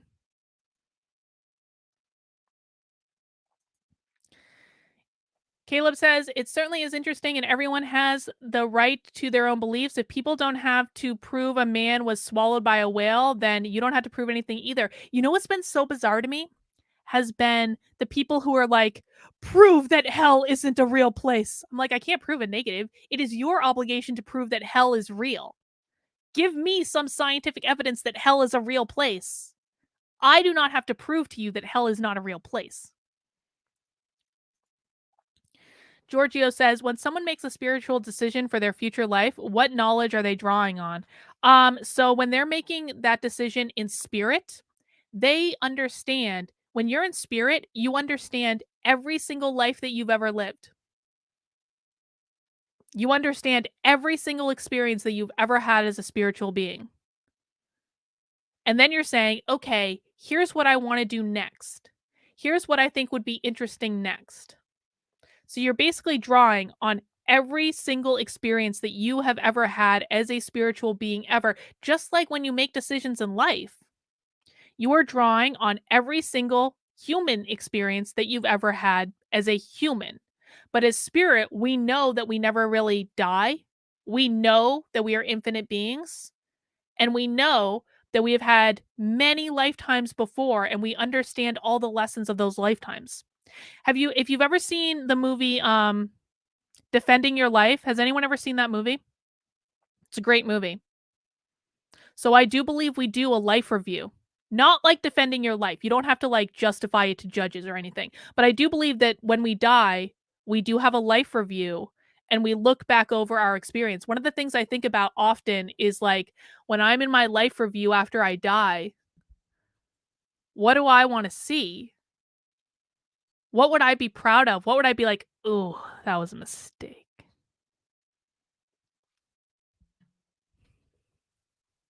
But I do believe that's a real thing.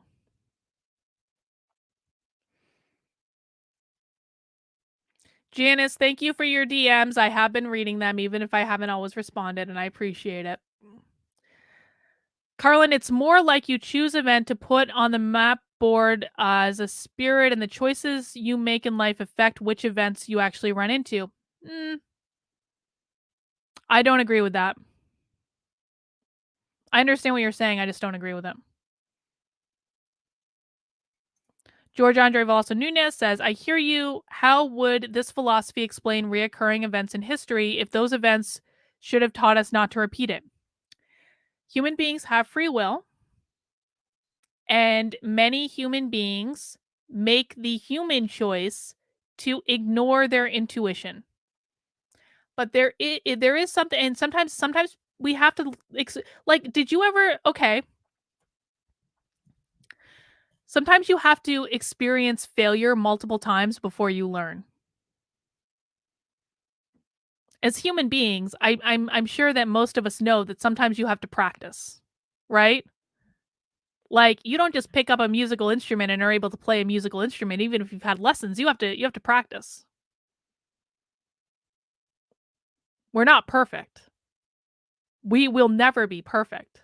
Sometimes we have to try and fail and try and fail and try and fail and try and fail and try and fail again before we get to the result that we want.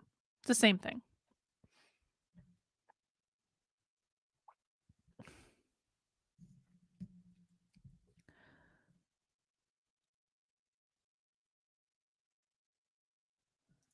Yes, I've heard of Abraham Hicks. I'm familiar with Abraham Hicks. Joshua follows Abraham Hicks more than I do, but I have tuned in.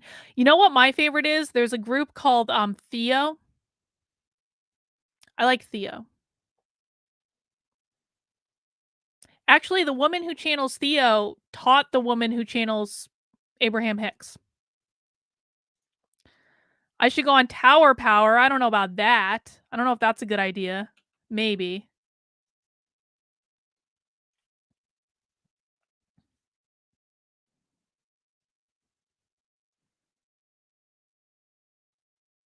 Let's see, guys. I'm just going through the chat.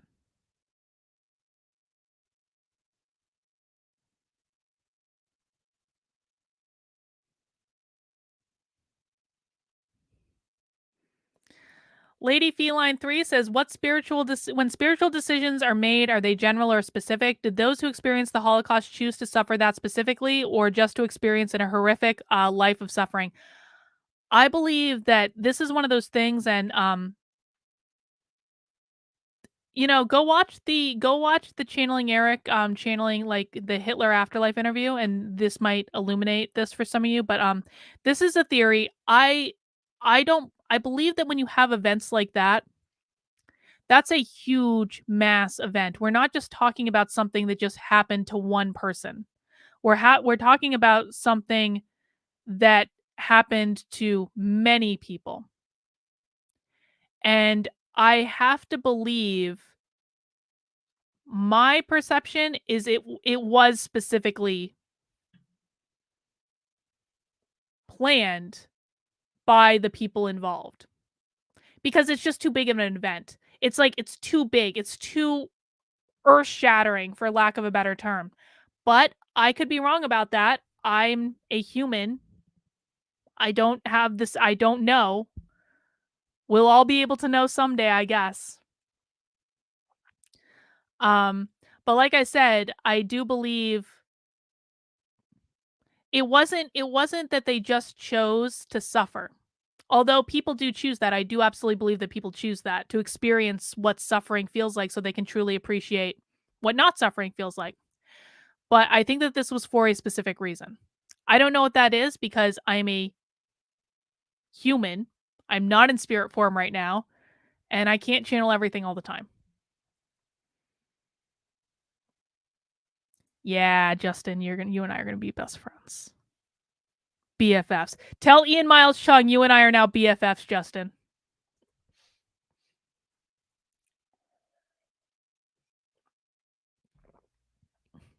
Thank you, Sour Kiwi. I hope to do more. Like I feel good when I talk about this stuff, man.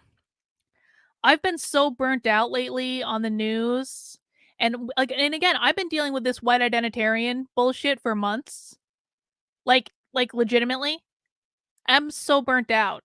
And one of the reasons I do want to talk about this stuff more is because it makes me feel good. And I think that it makes other people feel good too. And maybe you don't believe me or agree with me, and that's fine. But can we talk about something that doesn't suck?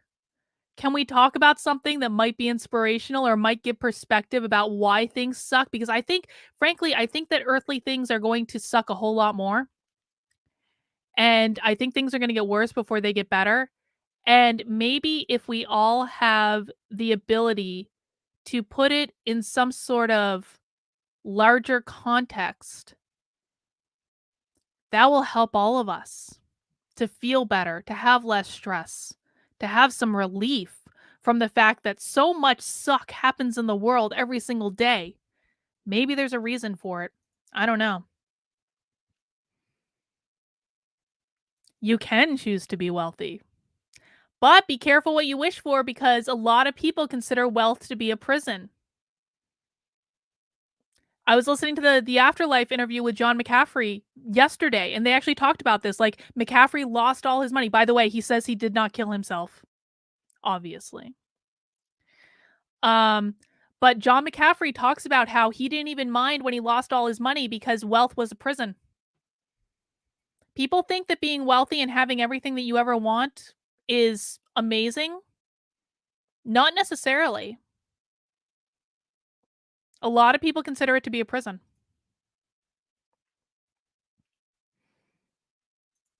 There's always the replay. Less Marauder.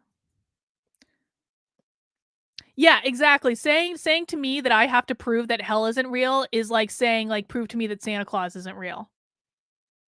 Okay.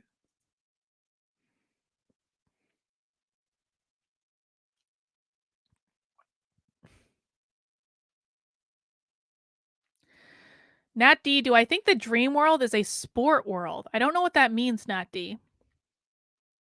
I don't remember my dreams for the most part. Every once in a while, like, I mean, maybe like once or twice a year, but I don't remember my dreams for some reason.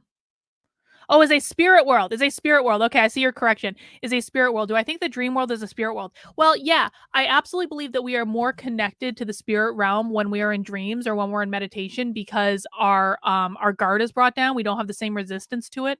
We have a lot of resistance on a human, like when we're awake and we're conscious, we have a lot of resistance.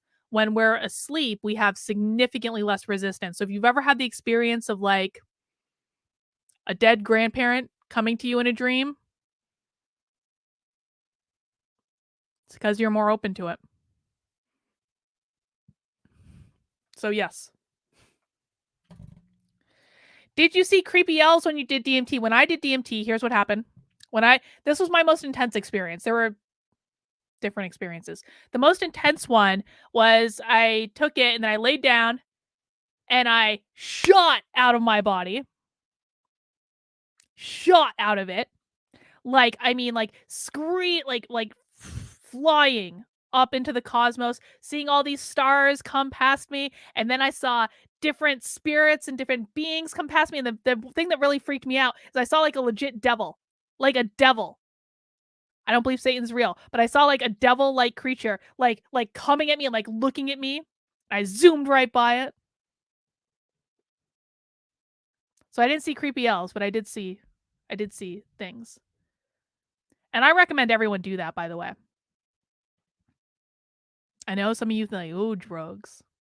Listen, for me, this is not about hallucination. This is a spiritual exercise of connecting with different planes of being. I have no regrets.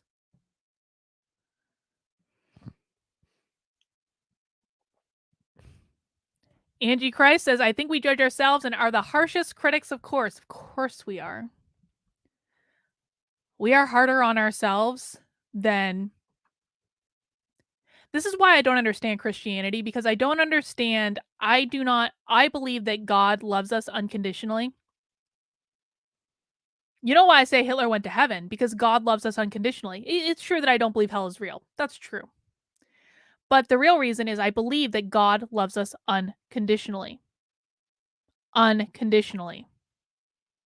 That no matter what we do, no matter how bad we are, no matter what heinous acts we commit, no matter how hard we are on ourselves, and let's just be honest, every human being living today, with one or two possible exceptions, are not as evil as Hitler. Hitler is like one of the ultimate evil of human beings, right? So everyone even watching this stream here today, like you haven't done something as bad as he has. You never will do something as bad as he has. But even if you did, wouldn't it be beautiful to believe that no matter what you do, you are unconditionally loved? I don't understand Christianity where they think that you need to earn love or earn redemption. That makes no sense to me. I believe that we are unconditionally loved.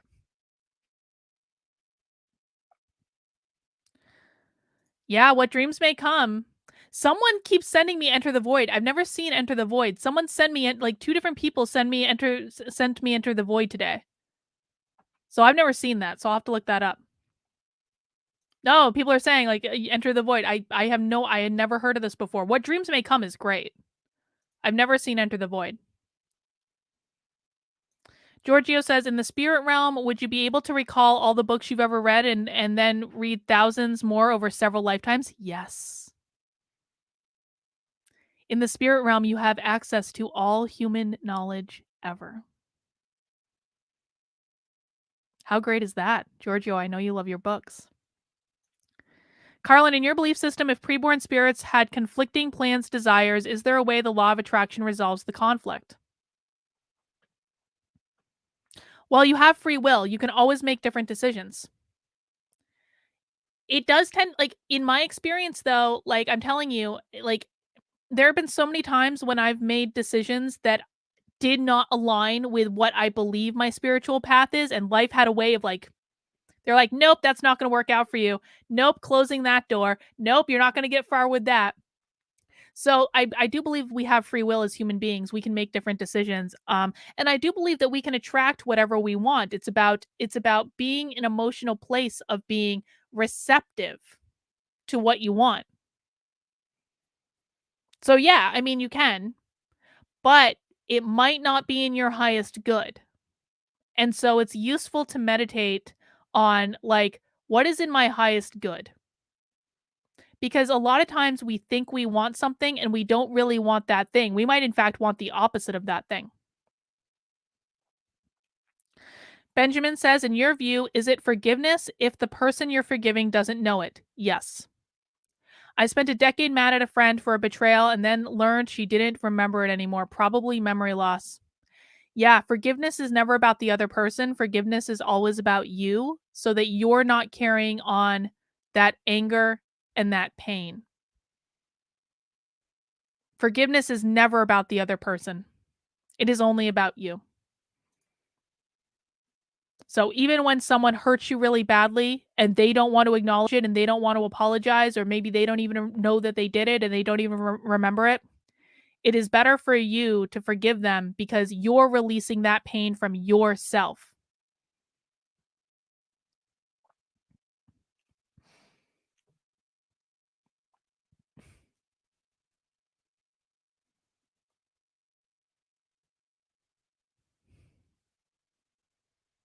Dragonwater said, Carlin, would you consider doing a local spiritual call? Dragonwater, we're going to be doing a whole bunch. Like I said, I had always planned to do more of this next year. This was already something I was planning out. And it's like, I kind of got, it's the same with the Trump rally article. I got booted out of the damn closet. I got booted unwillingly out of the closet. Isn't it funny? Isn't it funny how similar this is? Because I had already planned to be doing this stuff anyway. So yes, we're going to be doing spiritual calls, but not till next year because I'm trying to take it easy in December. I really am. I'm extremely burnt out. And I know you guys will forgive me. I'm still doing like the stuff that we've talked about, but I am extremely burnt out. And so I'm just trying to take it easy for right now. Will I appear on Adam's show again? You guys had great banter. I don't know. I have no problem with Adam. Although Adam did engage in the pylon against me, and I'm not happy about that. Adam absolutely, without ever getting in touch with me, without sending me a DM, Adam did absolutely engage in the pylon against me, and he's done this before, and I'm not happy about it. But the fact of the matter is I was raked over the coals for telling the truth last time I was on Adam's show. That wasn't Adam's fault. I don't blame him. But I was raked over the goddamn coals for telling the truth. I hadn't written that article about the white identitarians yet. I hadn't laid it all out. I hadn't laid all the evidence out. But I told the truth completely and totally on Adam's show, and I was ripped apart for it by his audience. And so I don't know. I don't know if I want to. And again, that's not a reflection of Adam, although I am not happy that he engaged in pylon behavior against me at all without even sending me a DM. But he is a good person and I like him and I've always appreciated our conversations, but I don't know that I want to expose myself to that again. Sorry. I don't know. We'll see. He also hasn't asked me to. So I think Adam is keenly aware that his audience hates me. I think he's keenly aware of it. He hasn't asked me to. Maybe even him engaging in the pylon against me was a reflection that he knows that his audience hates me. You know, whatever. Life is life, man. Not all relationships are meant to last forever. I like Adam. I still actually was planning on finishing his sweater. I know I've slacked on it. I know I took a good long break from it because I'm avoiding doing the goddamn trim. I don't like knitting the parts I have to knit on his sweater. That's not a reflection of the sweater. It's just a reflection of what I like knitting. But I was actually gonna finish it in December and get it off because I it's sitting on my coffee table and I want it out of my house. Um, got any advice on who to confide in regarding spiritually transformative experiences, some, type of therapist or guru? There are many out there, join different spiritual communities. There are a metric ton of spiritual communities who have the same conversations like this. They just usually do it amongst themselves.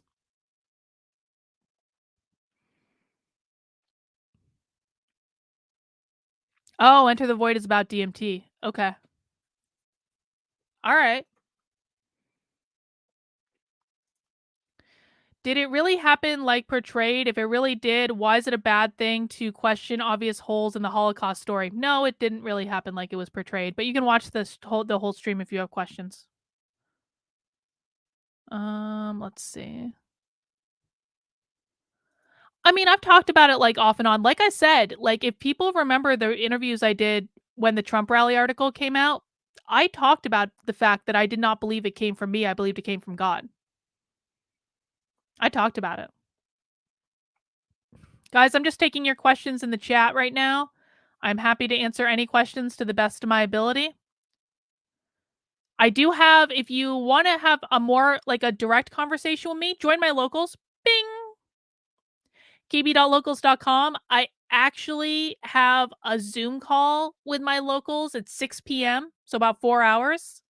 So if you wanna get in on that Zoom call, you gotta join my locals and become a supporter, which is like $5 a month, and you get access to the Zoom calls with me, and you can actually talk to me directly, and we can have a back and forth. And then after that, of course, we do have Grandma Nay says we do have the stream later with Joshua, and Joshua and I will be talking about this. We talked about it yesterday. Joshua thinks all this is great. Joshua's like, "This is amazing. You're getting so much energy from other people that hate you. I don't even like people are so uninvolved." Like he didn't say that. Joshua doesn't call people uninvolved, but he Joshua actually thinks this is all great. Joshua is very pleased with the Newsweek article. uh I don't really think that it's a huge deal that I made it in Newsweek. I've been in Newsweek before. I don't, whatever. Like I'm so unimpressed with all media at this point. I'm like the most unimpressed person because I never wanted to be famous. Not that I'm famous. I'm not. Thank God. No, I'm completely unimpressed by all media. Deb McL says, weird. After many years of research and introspection, I have ended up with the same belief system as you. It is so strange for me to hear someone talk about it. Well, and this is part of why I want to start talking about it because there are millions of people all over the world that believe this. And it brings a lot of us peace and security, and it helps. It does. But there are groups all over the place that talk about this stuff, but it's usually not talked about like within the context that I exist in.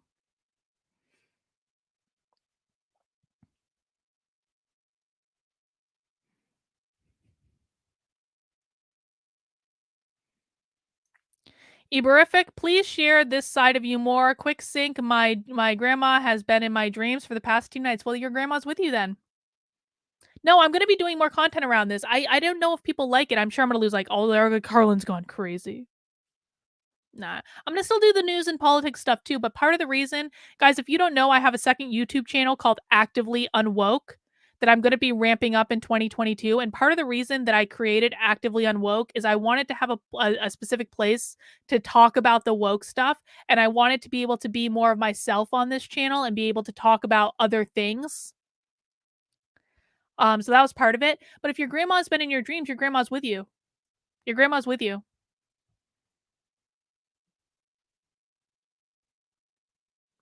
I believe that our dead relatives can be with us while they're still in spirit form, because at some point they may choose to be born again.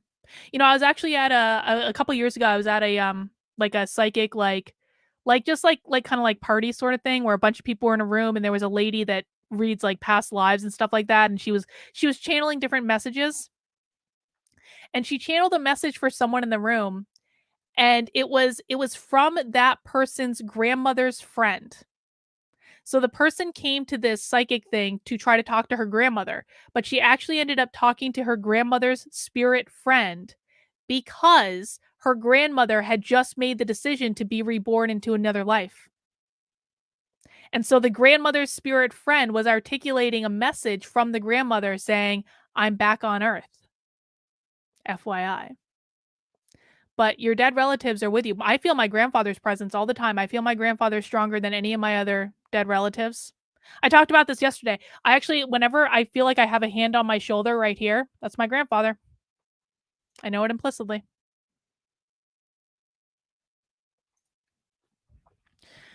Oh, abortion. We're back to the abortion debate. Do you believe that a person who is responsible for killing a baby should be held responsible? You're not talking about spirituality, Yelena. I'm not going to get tricked into this. You're not talking about spirituality.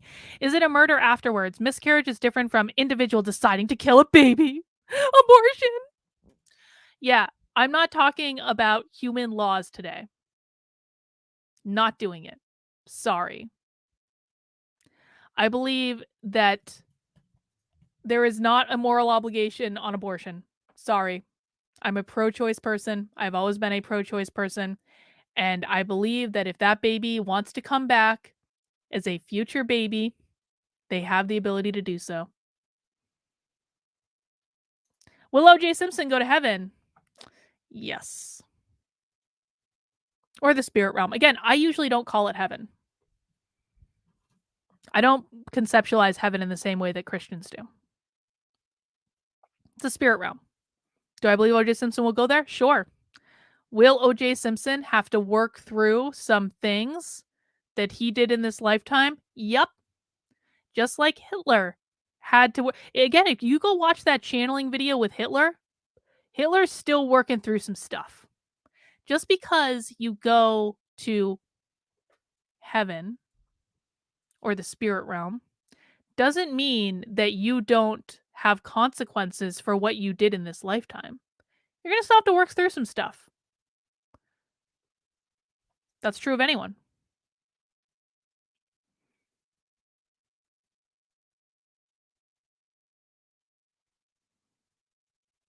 Let's see. Going through the chat.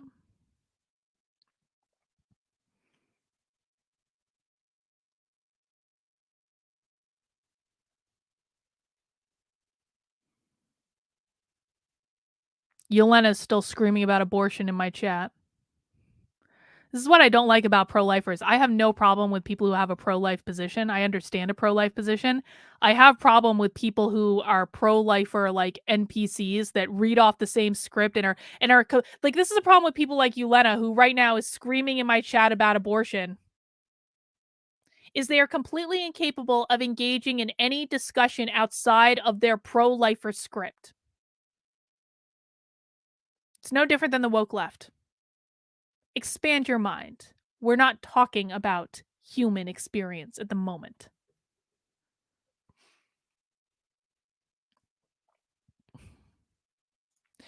If this world is a reflection of spirit world, do you think there is a war going on in the spirit one? No. I do not believe that. I didn't say that this world is a reflection of the spirit world. Why would there be a war going on in the spirit? I mean, I think that some spirits like each other more than others, but there'd be no reason to go to war. Like, if you're going to war, you're killing yourself. So no, I don't believe there's a war going on in the spirit realm.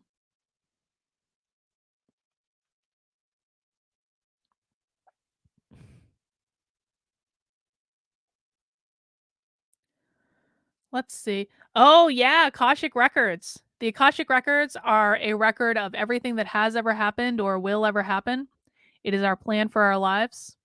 There are meditations you can do to access. I've never been successful at accessing the Akashic Records. I've never been. I really want to be. I know people who have done it.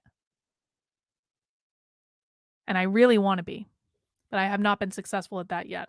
I think I'm still like I still have resistance to, letting go and letting myself be completely out of control, and that's what you need to in order to access some of these more, like, deeper spiritual things, you need to allow yourself to completely release and completely allow yourself to be out of control and have perfect trust that you're gonna be fine. I have issues with that, personally. I'm a little bit of a control freak sometimes in my own life, and so I struggle with that, but I it's something I really actually do wanna work on.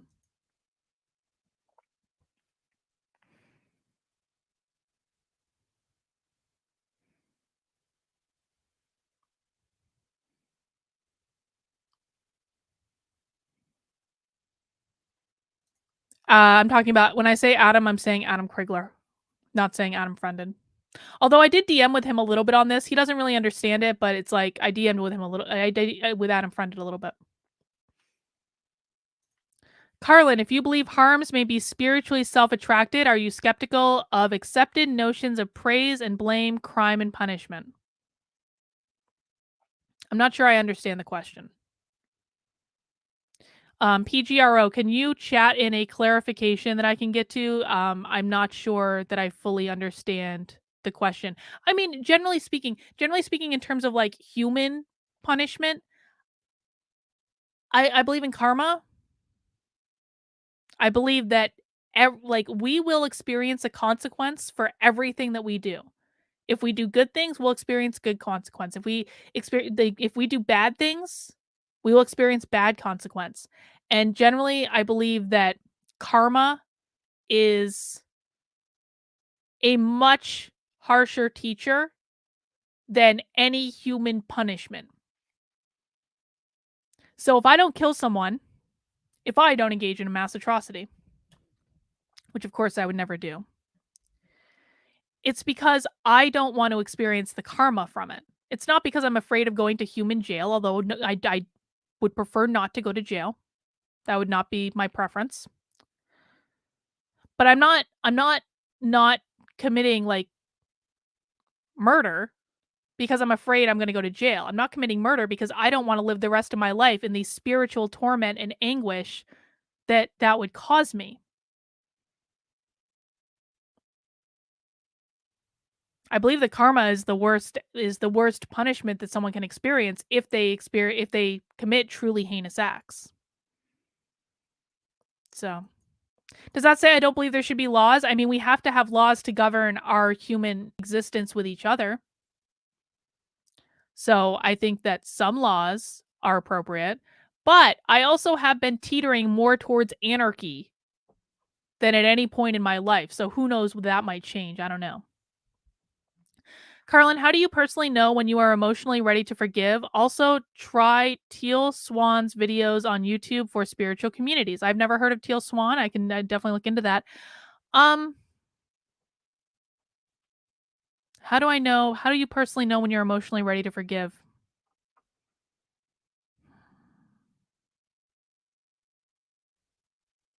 I always try to be emotionally ready to forgive someone. I'm actually like for as much as a hard ass as people think I am actually a really forgiving person. Mostly because I do not want to carry around that anger and pain. But I think that if we can look at people who have wronged us and look at them as broken human beings, because we're all broken. Everyone's broken. I'm broken. You're broken. We've all gone through shit. If we can look at the reasons why someone may have wronged us, if we can acknowledge that most of the time it's out of fear or something has happened to them in the past that has caused them to act that way, then I think it can be a lot easier to forgive them. But I think that you have to also understand that forgiveness is in your best interest more than it is in theirs. It's not about letting them off the hook. Um it's not about forgetting what happened. It's not about, saying it's okay. But I always try to be in a place to forgive people. Everyone should stand up for their beliefs. I didn't say anything wrong. I didn't do anything wrong. I will not allow a leftist cancel 'cause it started as a conservative cancel mob with that little fucker Ian Miles Chung. I'm gonna go like, I bet you he's, like, watching this right now, he's, like, deleting every single tweet he ever sent with the term anti-white because 'cause I'm sure as shit gonna be looking for that. But, like, like, why on earth would I allow people who I believe are acting ridiculously to prevent me from talking about a belief system that I've had for 20 years and have studied intensively? Like, that makes no sense. Chapter Master Dante, have you told Adam any of this? Would help smooth things out, keep up the fight? Adam is aware. Adam is fully aware. I have told Adam this many different times. And Adam watched it happen. Like the last time I was on his show, I wasn't looking at the chat. Adam was. I was not looking at what was going on in the chat and how badly they were ripping me apart. I wasn't looking at it. Adam was. He saw it happen in real time and he did nothing to stop it. And then after the show, when I started researching the white identitarians, I kept showing stuff to Adam. I kept saying, like, look, this is exactly what I said happened on your show. He ignored all of it and then said, Carlin, I don't really care about this anyway.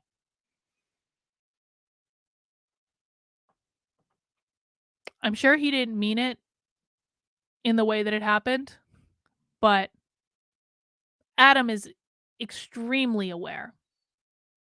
And again, he engaged in this pile-on against me. So it is what it is.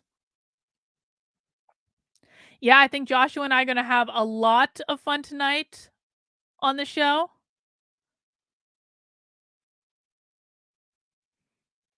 Jake says it's ridiculous that bigoted people can't tolerate any difference of opinion and are attacking you for a belief system that anyone with any education should know is pretty ancient.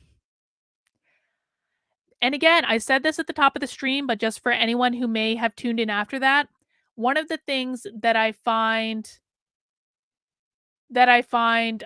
offensive about this entire scenario is that they are trying to cancel someone for a spiritual belief. For a spiritual belief that is not being forced on anyone, that is not being legislated on, that no one is required to follow. They are trying to cancel your ability to look at different perspectives in the world. They are trying to cancel your ability or my ability because remember guys, if they can do this to me, they can do this to any of you. They are trying to cancel your ability to ask questions about our existence on this earth. They are trying to cancel your ability to look at theology, philosophy, religion. That's what we're talking about here. I expressed a spiritual belief. That is not a crazy, loony belief. That is practiced by millions of people all over the world and has been for thousands of years. They are trying to cancel your ability to think, your ability to wonder, your ability to ask questions about our very existence, your ability to ask questions about humanity. That's what they're trying to cancel. That's what they're trying to cancel. This whole thing started out as a joke to me because I don't take Twitter seriously and I generally think that journalism is trash.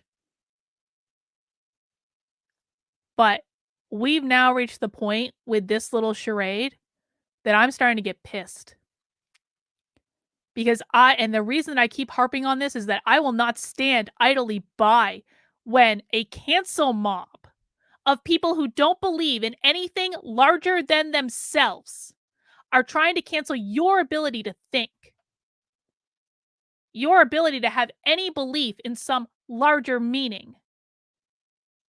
Can you imagine living in a world where we are not allowed to see a larger meaning to everything that we are experiencing? What monsters? They want to cancel hope. They want to cancel peace. They want to cancel security. They want to cancel love.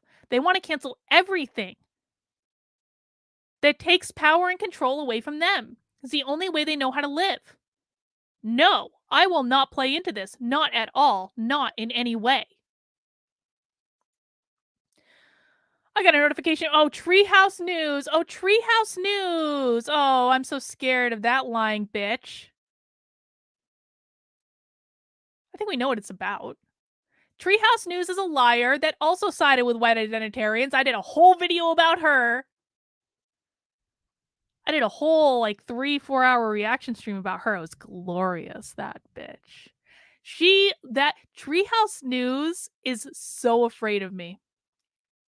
So afraid of me. You make a video about whatever she wants. I don't really care. None of my business.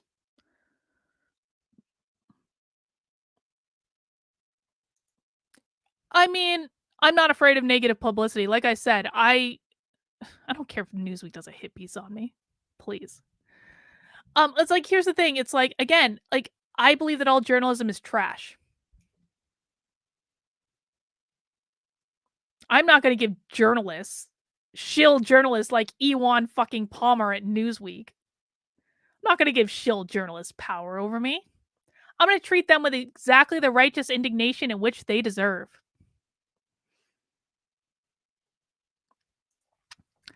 Marlowe in the Making says, have you ever read Nor the Nature of Reality, Exploring Mind, Body, Spirit, Myth? It's come to many of the same views and as on belief as you. The book supports many of these views from scientific research.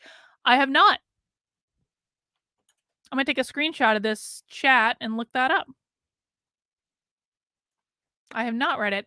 I have read a lot of Dr. Joe Dispenza. Dr. Joe Dispenza is a meditation teacher. He's a chiropractor. That's why he's a doctor. But he's a meditation teacher. I've done many workshops with him. He has done many books about this, about the scientific.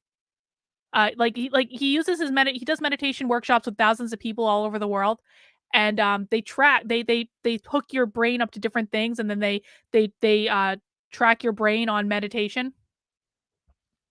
And so he actually has published a lot of material around the scientific basis for why meditation works. I've done a lot of stuff with him. Do you want organizational psychology content? Anytime I've posted content around organizational psychology, people haven't really liked it or watched it. So, like, I just haven't done much of it, but I'm sure I can. I don't know. All right, guys, I'm just scrolling through the chat. I'm taking any questions. I'm gonna wrap it up in a minute here because I need to eat lunch. It's 2 o'clock. I haven't eaten anything yet today.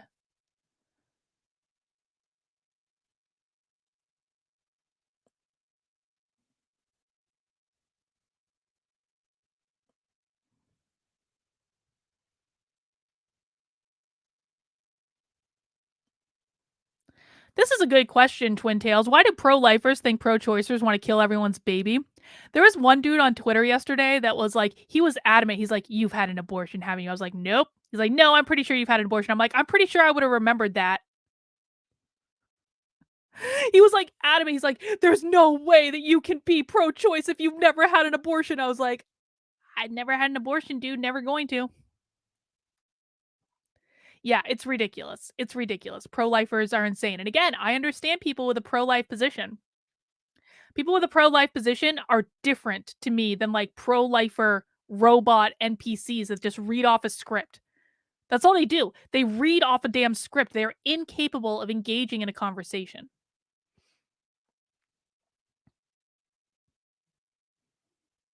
Yes, there is a difference between pro-choice and pro-abortion. I am not pro-abortion in any way.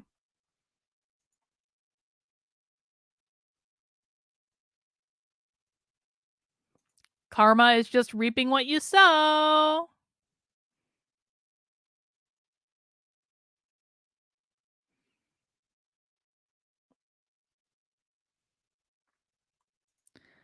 Why would you equate anarchy with violence? I think that's I mean, I think this is a very good question. It's like you're making the argument that if you don't have human punishment in a scenario, that absolutely means that everyone's going to become a violent homicidal maniac. I don't believe that's true. Is it true for some people? Sure. But guess what? If we have anarchy, other people have like guns and weapons and ability to defend themselves. The community is going to take care of that problem right quick. May not be perfect. Life isn't perfect. But I don't understand the argument that if we don't have human punishment, then that's just going to lead to everyone becoming like a mass serial killer. That doesn't make any sense.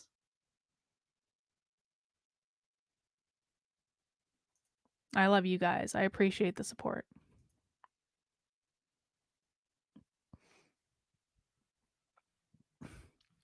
What is right or wrong? We define these concepts to make a more comfortable, easy society. Is there such thing as right or wrong? I don't think so. I don't think there is either. I think that things only have the value and the meaning that we assign to them. I think that everything can be both good and bad. And again, that runs into some tough questions. How's the like Newsweek headline: Karlin Borisenko, PragerU presenter, says that the Holocaust could be good. Like, no, I don't believe that. Newsweek, Ewan. But we did just discuss how, from a larger spiritual perspective, there could be good that comes of her bad, horrific events.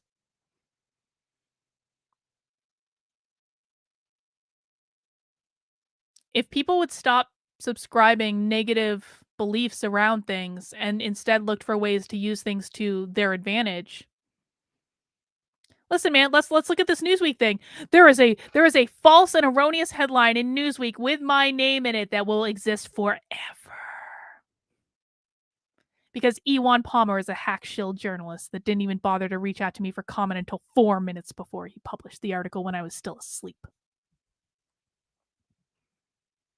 Some might say that's bad. I've had a lot of like, the reason I found out about the Newsweek article is because I had people in my DMs saying, "Carlin, I'm so sorry about the Newsweek article." I was like, "What the fuck are you talking about?"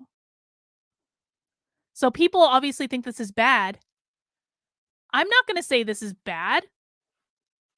I'm going to assign positive meaning to it, I guess. I guess it's positive in that I said something that got people's attention in a way that hopefully made some people think.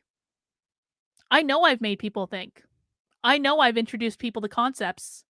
I know that I've been able to have great conversations with some people about these concepts. I hope to continue having great conversations with people about these concepts. So, can I look at a false hack headline in Newsweek and say this is the worst possible thing that's ever happened? No. No. Maybe more people will get introduced to these concepts. That's a beautiful thing. That's a wonderful thing. Everything can be both good and bad. Not everything is the Holocaust.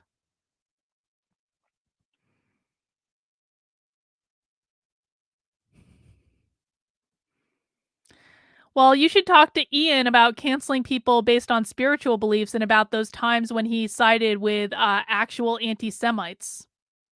You should also talk to Ian about the efficacy of psychologically diagnosing people on the internet. And Justin, if you want to assure Ian that we talked like a week ago and that I seemed perfectly fine,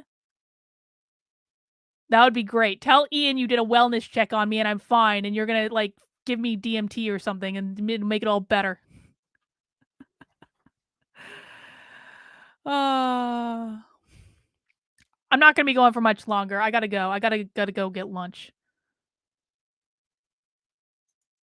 Jenny's getting inky with it says they don't want people to find meaning beyond the meaning they give you. It's a means of control. Appreciate you speaking up. Oh god, she's live right now. Should we check in with Treehouse News? Hang on. Let's check in with Treehouse News. Let's go live on Treehouse News. Maybe I'm not going to get lunch. Live on Treehouse News. I'll stream this bitch live. Don't care. You know she banned me from her chat? She banned me from her chat entirely.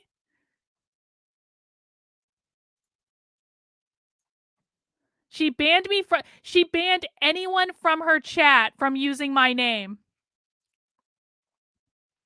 Do I believe in aliens? Yes. All right, let me get to the bottom of the chat. Hang on. See you, Justin. All right. All right. Let's see what's going on Treehouse News. Let's see what's going on. Ugh, fuck, getting an ad. And I would just tell them it's about me. So please do that. And be sure to tag me in your community posts. Is that it? That's hey, y'all. I'm Tree from treeoflogic.com. Be sure to leave a like. And if you this if bitch. You're new to my channel, let's see. We can't do it live, but let's see what she said about me. I told y'all these are liberals. Now, as a reminder, Treehouse News lied about me in 2 separate videos, and it was proven that she lied about me blatantly.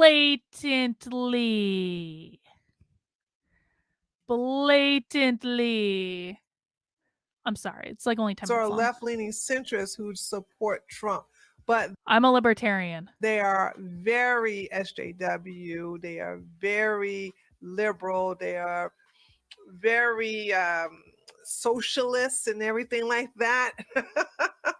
What have I ever said that's socialist?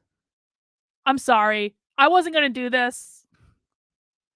You literally, guys, go try to chat into Treehouse News's chat with my name. It will not show up. She has blocked any mention of me in her chat because she's such a shill. And Curly Bear Stinko is one of them. I told you guys, I said, I'll never let you guys live that down for embracing her from the walk away movement. And this woman thought that she can come and infiltrate our side, and holy smokes. I'm a libertarian. I have no interest in being on the same team as you. Absolutely none. I put her on blast. Yeah. A lot of other people say put her on Dr. blast. K instead. And of course, good, it's time good, for me to go. Good Tim Nuclear. Told you so. Feast your eyes on the way. And just tell you what she did. What did I do?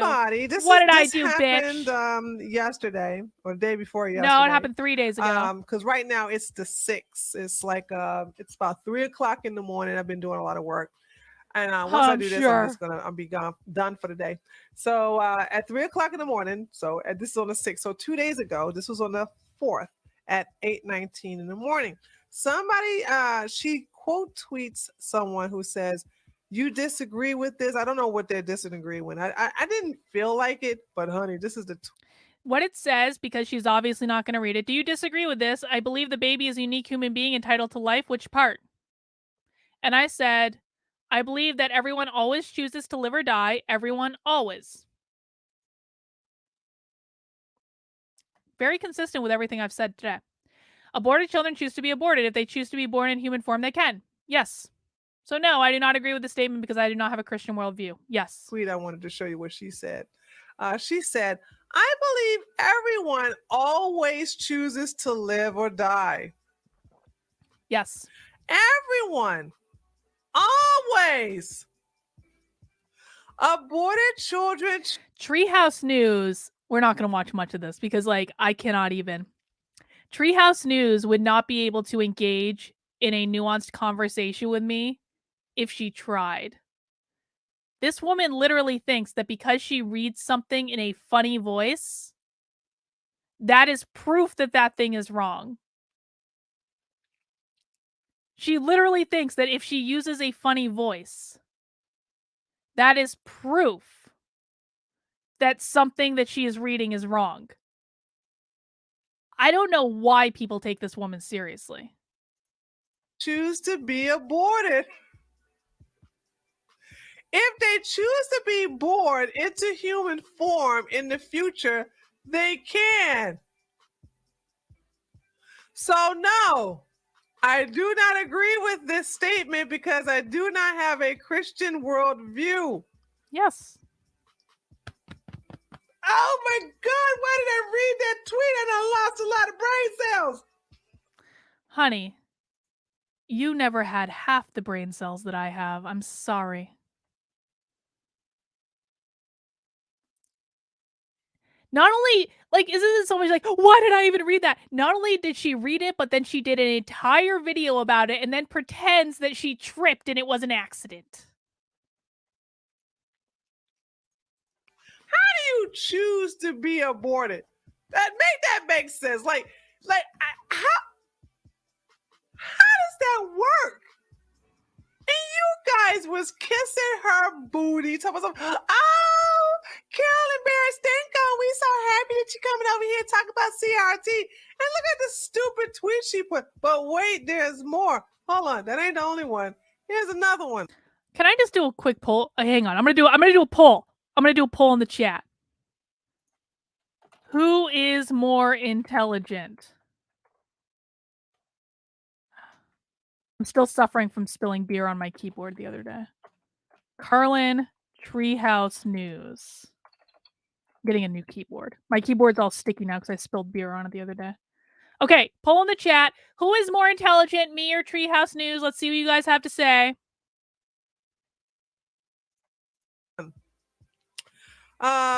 This happened the same day, about a minute or two later. So someone's named Flying Fish said, lol, yes, the civilians who get hit by a drone strike on a missed bad target chose to die. And here's what caught me up. Here's what caught me up. So here's what happened. I was bored. I was at an event. I was bored. And I retweeted, like, yes, everything bad that ever happens, people choose it before they die. Again, this is the infamous tweet. This is the infamous tweet that clearly says they choose it before they were ever born. Says, yes, they do. Only 86% of you think I'm more intelligent than Treehouse News? Everyone who died in the Holocaust, some of you are being contrarian. To die in the Holocaust before they were ever born because they collective wanted. Oh my God! And I had the inferior education, and even I can write better than this. Okay, so she says they collective wanted to understand the experience of ultimate oppression. That's why Hitler went to. Jake says, how much would you need someone to pay you to slap yourself in the head, Carlin? $100. $100 super chat. I'll slap myself in the head. I really will. Heaven. I'm a cheap date.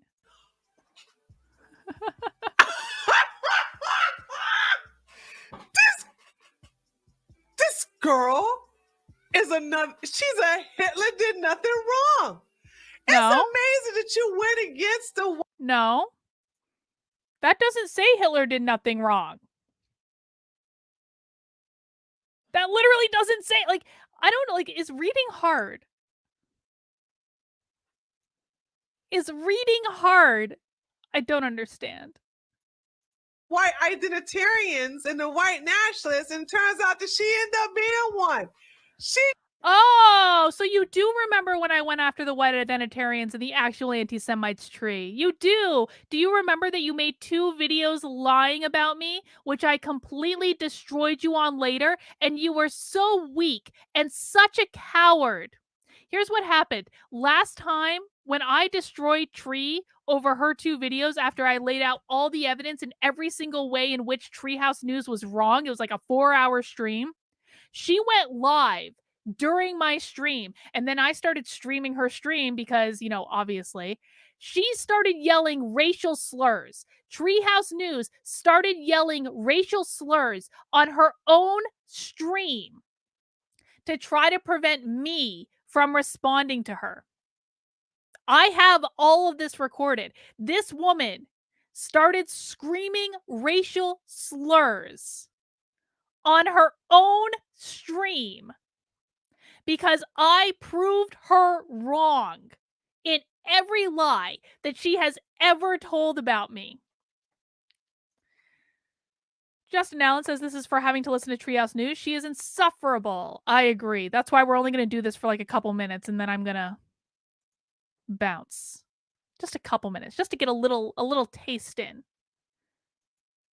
But this is rich. This is rich. This feigned outrage from someone who I have recorded screaming racial slurs on her own stream. Please. Okay, 84% of you believe I am more intelligent than Treehouse News. I don't know what's wrong with the other 16% of you, but that's pretty good. That's pretty good. She said that Hitler went to heaven. She's not memeing. I know. Oh, Lord, you conservatives. I know you will come into my comment section. I'll know you're coming. Yeah, Reagan says she said those slurs. She was trying to. Treehouse News was screaming racial slurs on her own stream because I was streaming her stream and she was trying to get me demonetized. She was unsuccessful. That stream is still monetized to this day. To the chat and you go, oh, hang on, another super chat. Jenny's getting inky with it, says, should ask if she believes Jesus. Oh, that's a great question. Treehouse News, do you believe that Jesus died for your sins? He knew well before he was going to be crucified. This is, yes, I didn't even think of that, Jenny. I didn't even think of that. Treehouse News, do you believe that Jesus chose to die for your sins? Yes or no? Do you believe that Jesus knew he was going to die before he died? Yes or no? She'll say, he's the Son of God. I don't believe Jesus is the Son of God. I do believe that Jesus is an ascended master. Jesus actually does exist in my belief system. Mary exists in my belief system. Mary Magdalene exists in my belief system. I just don't believe he's the Son of God. I believe he's an ascended master. That's a really good question, though, Jenny. I'm going to take that tactic. She's just a Mimi. She's not real. She's dead serious, guys. She's dead serious when she says this. And I think this is the tweet that Twitter put her in timeout for until she deleted it. And then when she deleted it, then because everybody came for her and they took screenshots. Well, I mean, I deleted it, but like I had to get my Twitter account back. And then I kind of relaxed for 12 hours on a Sunday and did other stuff. I did 2 other streams that day. Like, I wasn't shutting up just because I had to delete a single tweet. God, that's stupid. Although, it is kind of funny, isn't it? Isn't it a little weird for anyone else that Twitter made me delete that tweet for glorifying violence when everyone and their mother is allowed to post screenshots of that tweet? I've even posted screenshots of the tweet. Why is it only glorifying violence when I post a tweet saying people make a decision before they're born? But it's not glorifying violence when everyone else is posting screenshots of this. And by the way, I got multiple death threats from this. I have multiple death threats. I'm not afraid of any of them, but like, that's reality. The people in this little cancel mob are glorifying violence way more than I ever did. And now she all butthurt. So here's another tweet. Not butthurt at all. So this is a good one. Everybody started coming for her and be like, this is a fucking great tweet. This is a fucking great tweet. This like made this. You see that little fucking meme? I know I'm swearing again. I'm getting into like war mode. I'm sorry. I'm sorry. Swears offend you. You see this meme? This is everyone at the end of this tweet. This tweet was a great fucking tweet. When Daily Caller reached out to me and they were like, do you have any comment on the things that you tweeted? All I did was I sent them the images of this tweet.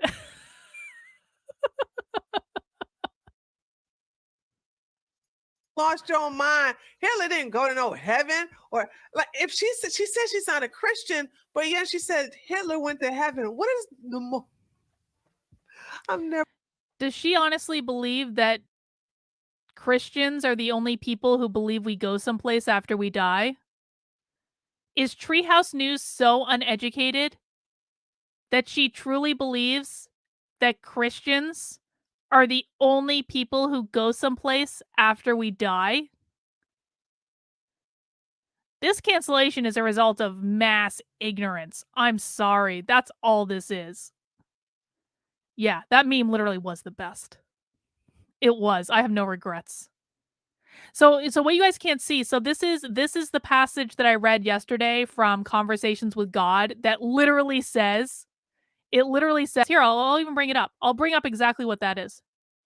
I'll just read it. I'll read it because I don't want to screw around, but it literally says, I do not love good more than I love bad. Hitler went to heaven. When you understand this, you will understand God.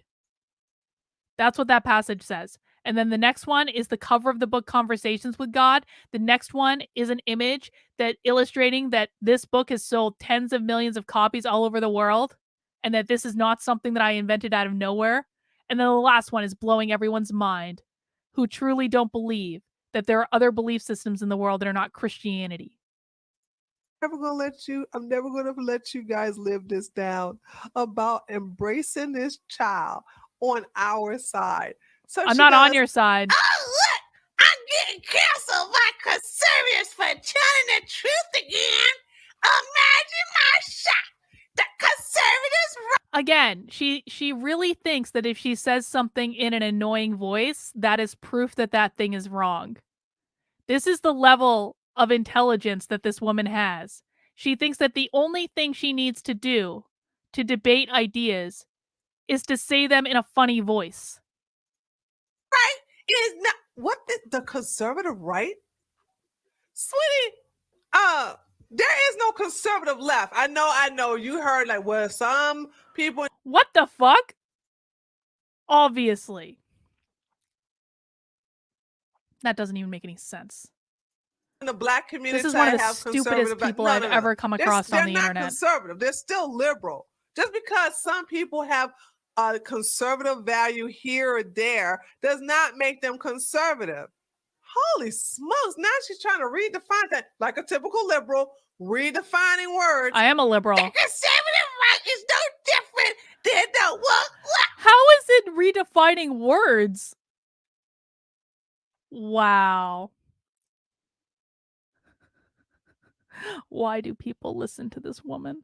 I suppose everyone has their journey. There are people of lesser intelligence that are not capable of having conversations like we have on this channel that would be attracted to someone like Treehouse News. I get it, man. Like not everyone's meant to be best friends.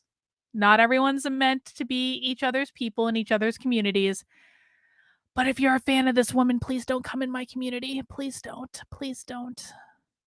Please. Just stay over there. I can't. I cannot. I do not have the patience. I'm an Aries. I don't have the patience. Okay,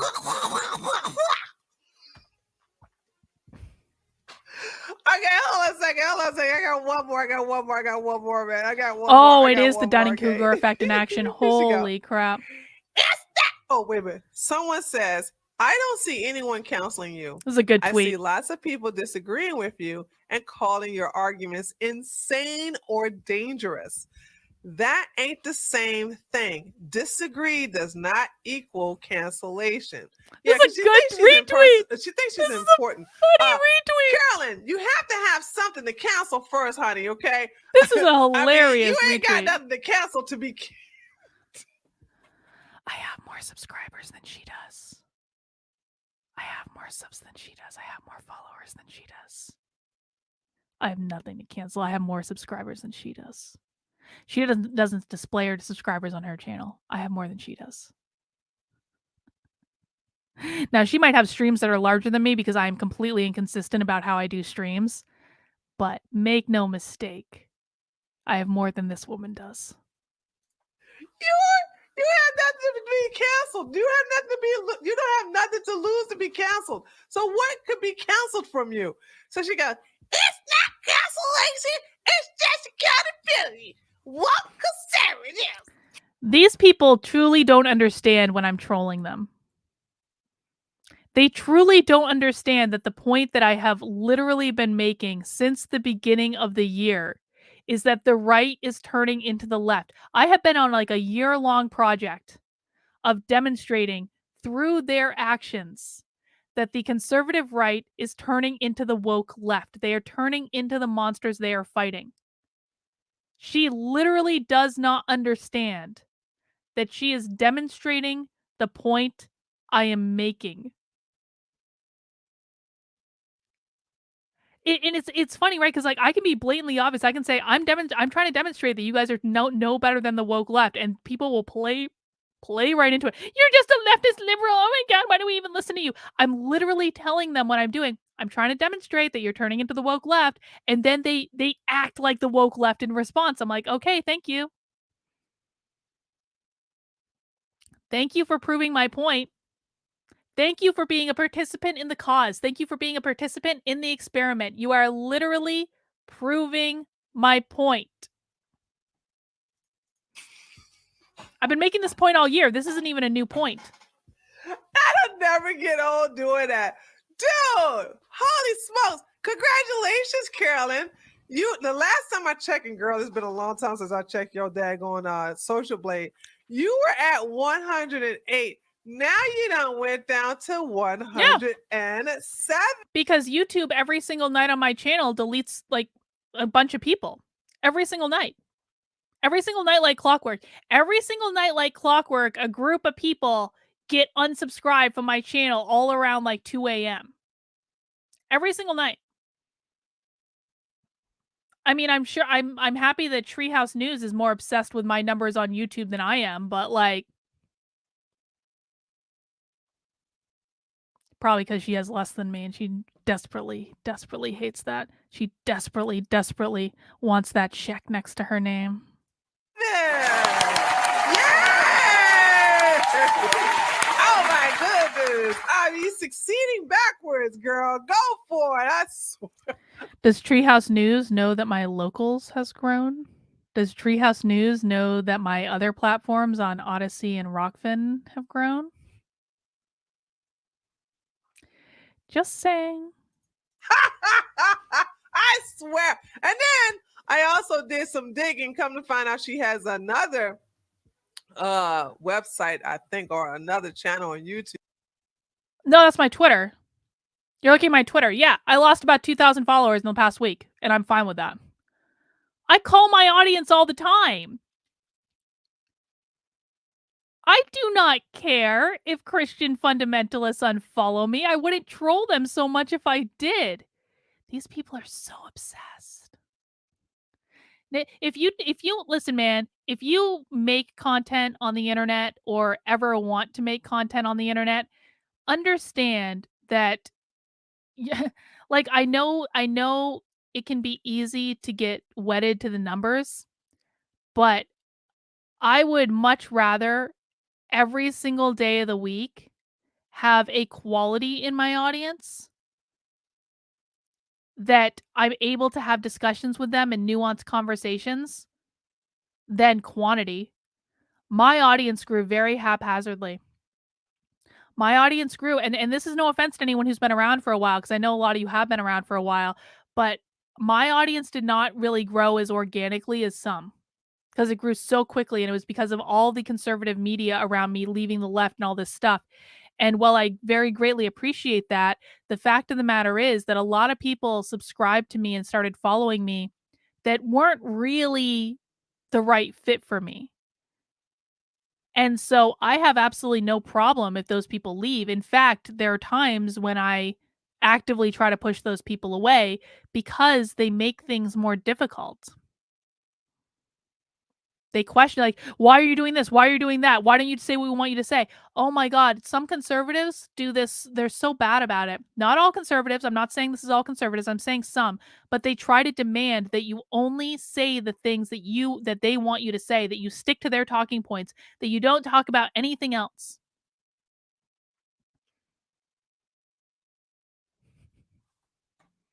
Les Murata, you're doing just fine. You're doing just fine. Don't worry about it. But I want a quality audience. I don't want a quantity audience. And if that involves triggering some people that are more, listen, for some people, Treehouse News is going to be a better fit than I am. For some people, she is just a better fit. If you find this video where she makes a funny voice for everything that she disagrees with, if you find that to be a compelling argument, she is a better fit for you. I am not the right person for you. And I have no problem if people like that go. I just have no issue with it at all. So she thinks she's owning me by saying, she lost. I sometimes do this. I call followers. I do it all the time. And look, ooh, ouch, oh, ouch, oh, ouch. Look at all that red. Oh, look at all that red. Girl. I was talking about this last night on Spectre's stream, where I have lost a lot of people since I started talking about the white identitarians and the anti-Semites. Absolutely. 100%. I have lost a lot of people since I started talking about actual white identitarians and actual anti-Semites. Carlin, why are you talking about this? We don't want to hear about it. Do you think I care to cater to people who are offended at the idea that I'm saying we really shouldn't be white identitarians or anti-Semites? That's a bad idea. Those people can go. And actually, I did a stream last night talking about this. You know, Spectre and I talked about the fact, like, why were conservatives so quick to cancel me over something that they twisted and took out of context to try to make it seem anti-Semitic, but they have ignored every single time I've actually called out real anti-Semites. They've ignored it every single time. Why? They know these people are in their audience. They profit off of these people. I have absolutely no interest in profiting off of people who are actually racist and actually anti-Semitic. But a lot of conservatives believe, I think, conservative influencers believe that they would lose a chunk of their audience if they called these people out, which is why they don't call out real anti-Semitism, even when I hand it to them on a silver fucking platter. They are profiting off of very bad ideas, and they are profiting off of very bad people. And that includes people like Treehouse News. I don't care that she's black. She absolutely profits off of these people. I do not want to profit off of these people. I do not want these people in my sphere. I do not want these people anywhere near me ever. And I will not pander to them in any way. The Brooklyn Way says much of that which you say requires a degree of critical thinking, for which emotionally serves as a major fuel stop, literally an ability to get into it. Yes, that is absolutely correct. Richard, I'll never cancel you, preach. Thank you, Richard. Thank you. Yeah, exactly, Jake. I suspect that Treehouse News profits off of anti-Semites because a lot of us who are black are anti-Semitic, and it makes me sick to see someone like this woman. Yeah, I think it's a sad thing. I do. I think it's a sad thing. They are profiting off of these really, really, really bad ideas. Girl. Oh, girl. And oh, Lord have mercy. Anywho, that's all I gotta say about this. That's it. Carolyn Bear Stinko once. That's it. That's Treehouse News' epic takedown of me. Dude. Well, guys, that's all I have. I've been going for almost 3 hours. I've only had a single cup of coffee. If you would like to talk to me directly, you're in luck. Because I have today, in about 3 hours, I have actually go here instead. I have a Zoom call in my locals community. Now I get together with my locals community twice a week. We talk on Tuesdays at 6 p.m. Eastern time. We talk on Thursdays at noon. I will be changing these times in the new year. We're all going to have to adjust to some new times. I got to shift some stuff around. But for right now, that's what we're doing. So if you would like to come and talk to me directly in about 3 hours, what you need to do is to go to kb.locals.com/support and to become a supporting member of my locals community, because these Zoom calls are a supporter's perk. Now, it's not that expensive. It's $5 a month. You can also do it at $50 a year, which gives you 2 months for free. You can also make a one-time gift. But $5, less than a cup of coffee at Starbucks, and you will get access to my community Zoom. You will get access to my supporter Discord. You will get access to book club that we're doing in about a week and a half. You will get access to all the different perks and features and locals. And we can have a conversation. And I'm more than happy to continue to answer questions, to continue to have conversations about this. Like I said, I feel really good. I love talking about this stuff. I love thinking about this stuff. And I am more than happy to have conversations with you about it. Whether or not you agree with me, that's not the point. I'm not ever going to try to convince you. I'm not ever going to try to get you to see the world the way I do. It is none of my business. But I'm going to go get some lunch. I hope you all have a great rest of your day. And if you don't join locals, if I don't see you in locals later, come back at 9:30 tonight. Joshua and I are going to be doing our regular Tuesday show, Nothing Remotely Controversial. We're going to talk about this, and we're going to talk about some other stuff going on in the news as well. And Joshua, in typical Joshua fashion, will be psychicking some things. But thank you guys for your support, for those of you who are supporting me. And many of, like, the vast majority of you are in the chat. So I'm not, like, really worried about it. But I really appreciate you guys. Thank you so much for being nuanced and understanding that Ewan Palmer from Newsweek is a shill hack. Oh, God. Never in my life would I thought I would have to deal with journalist hit pieces. Never in my life. But take care, guys. I'll see you soon. Have a great rest of your day.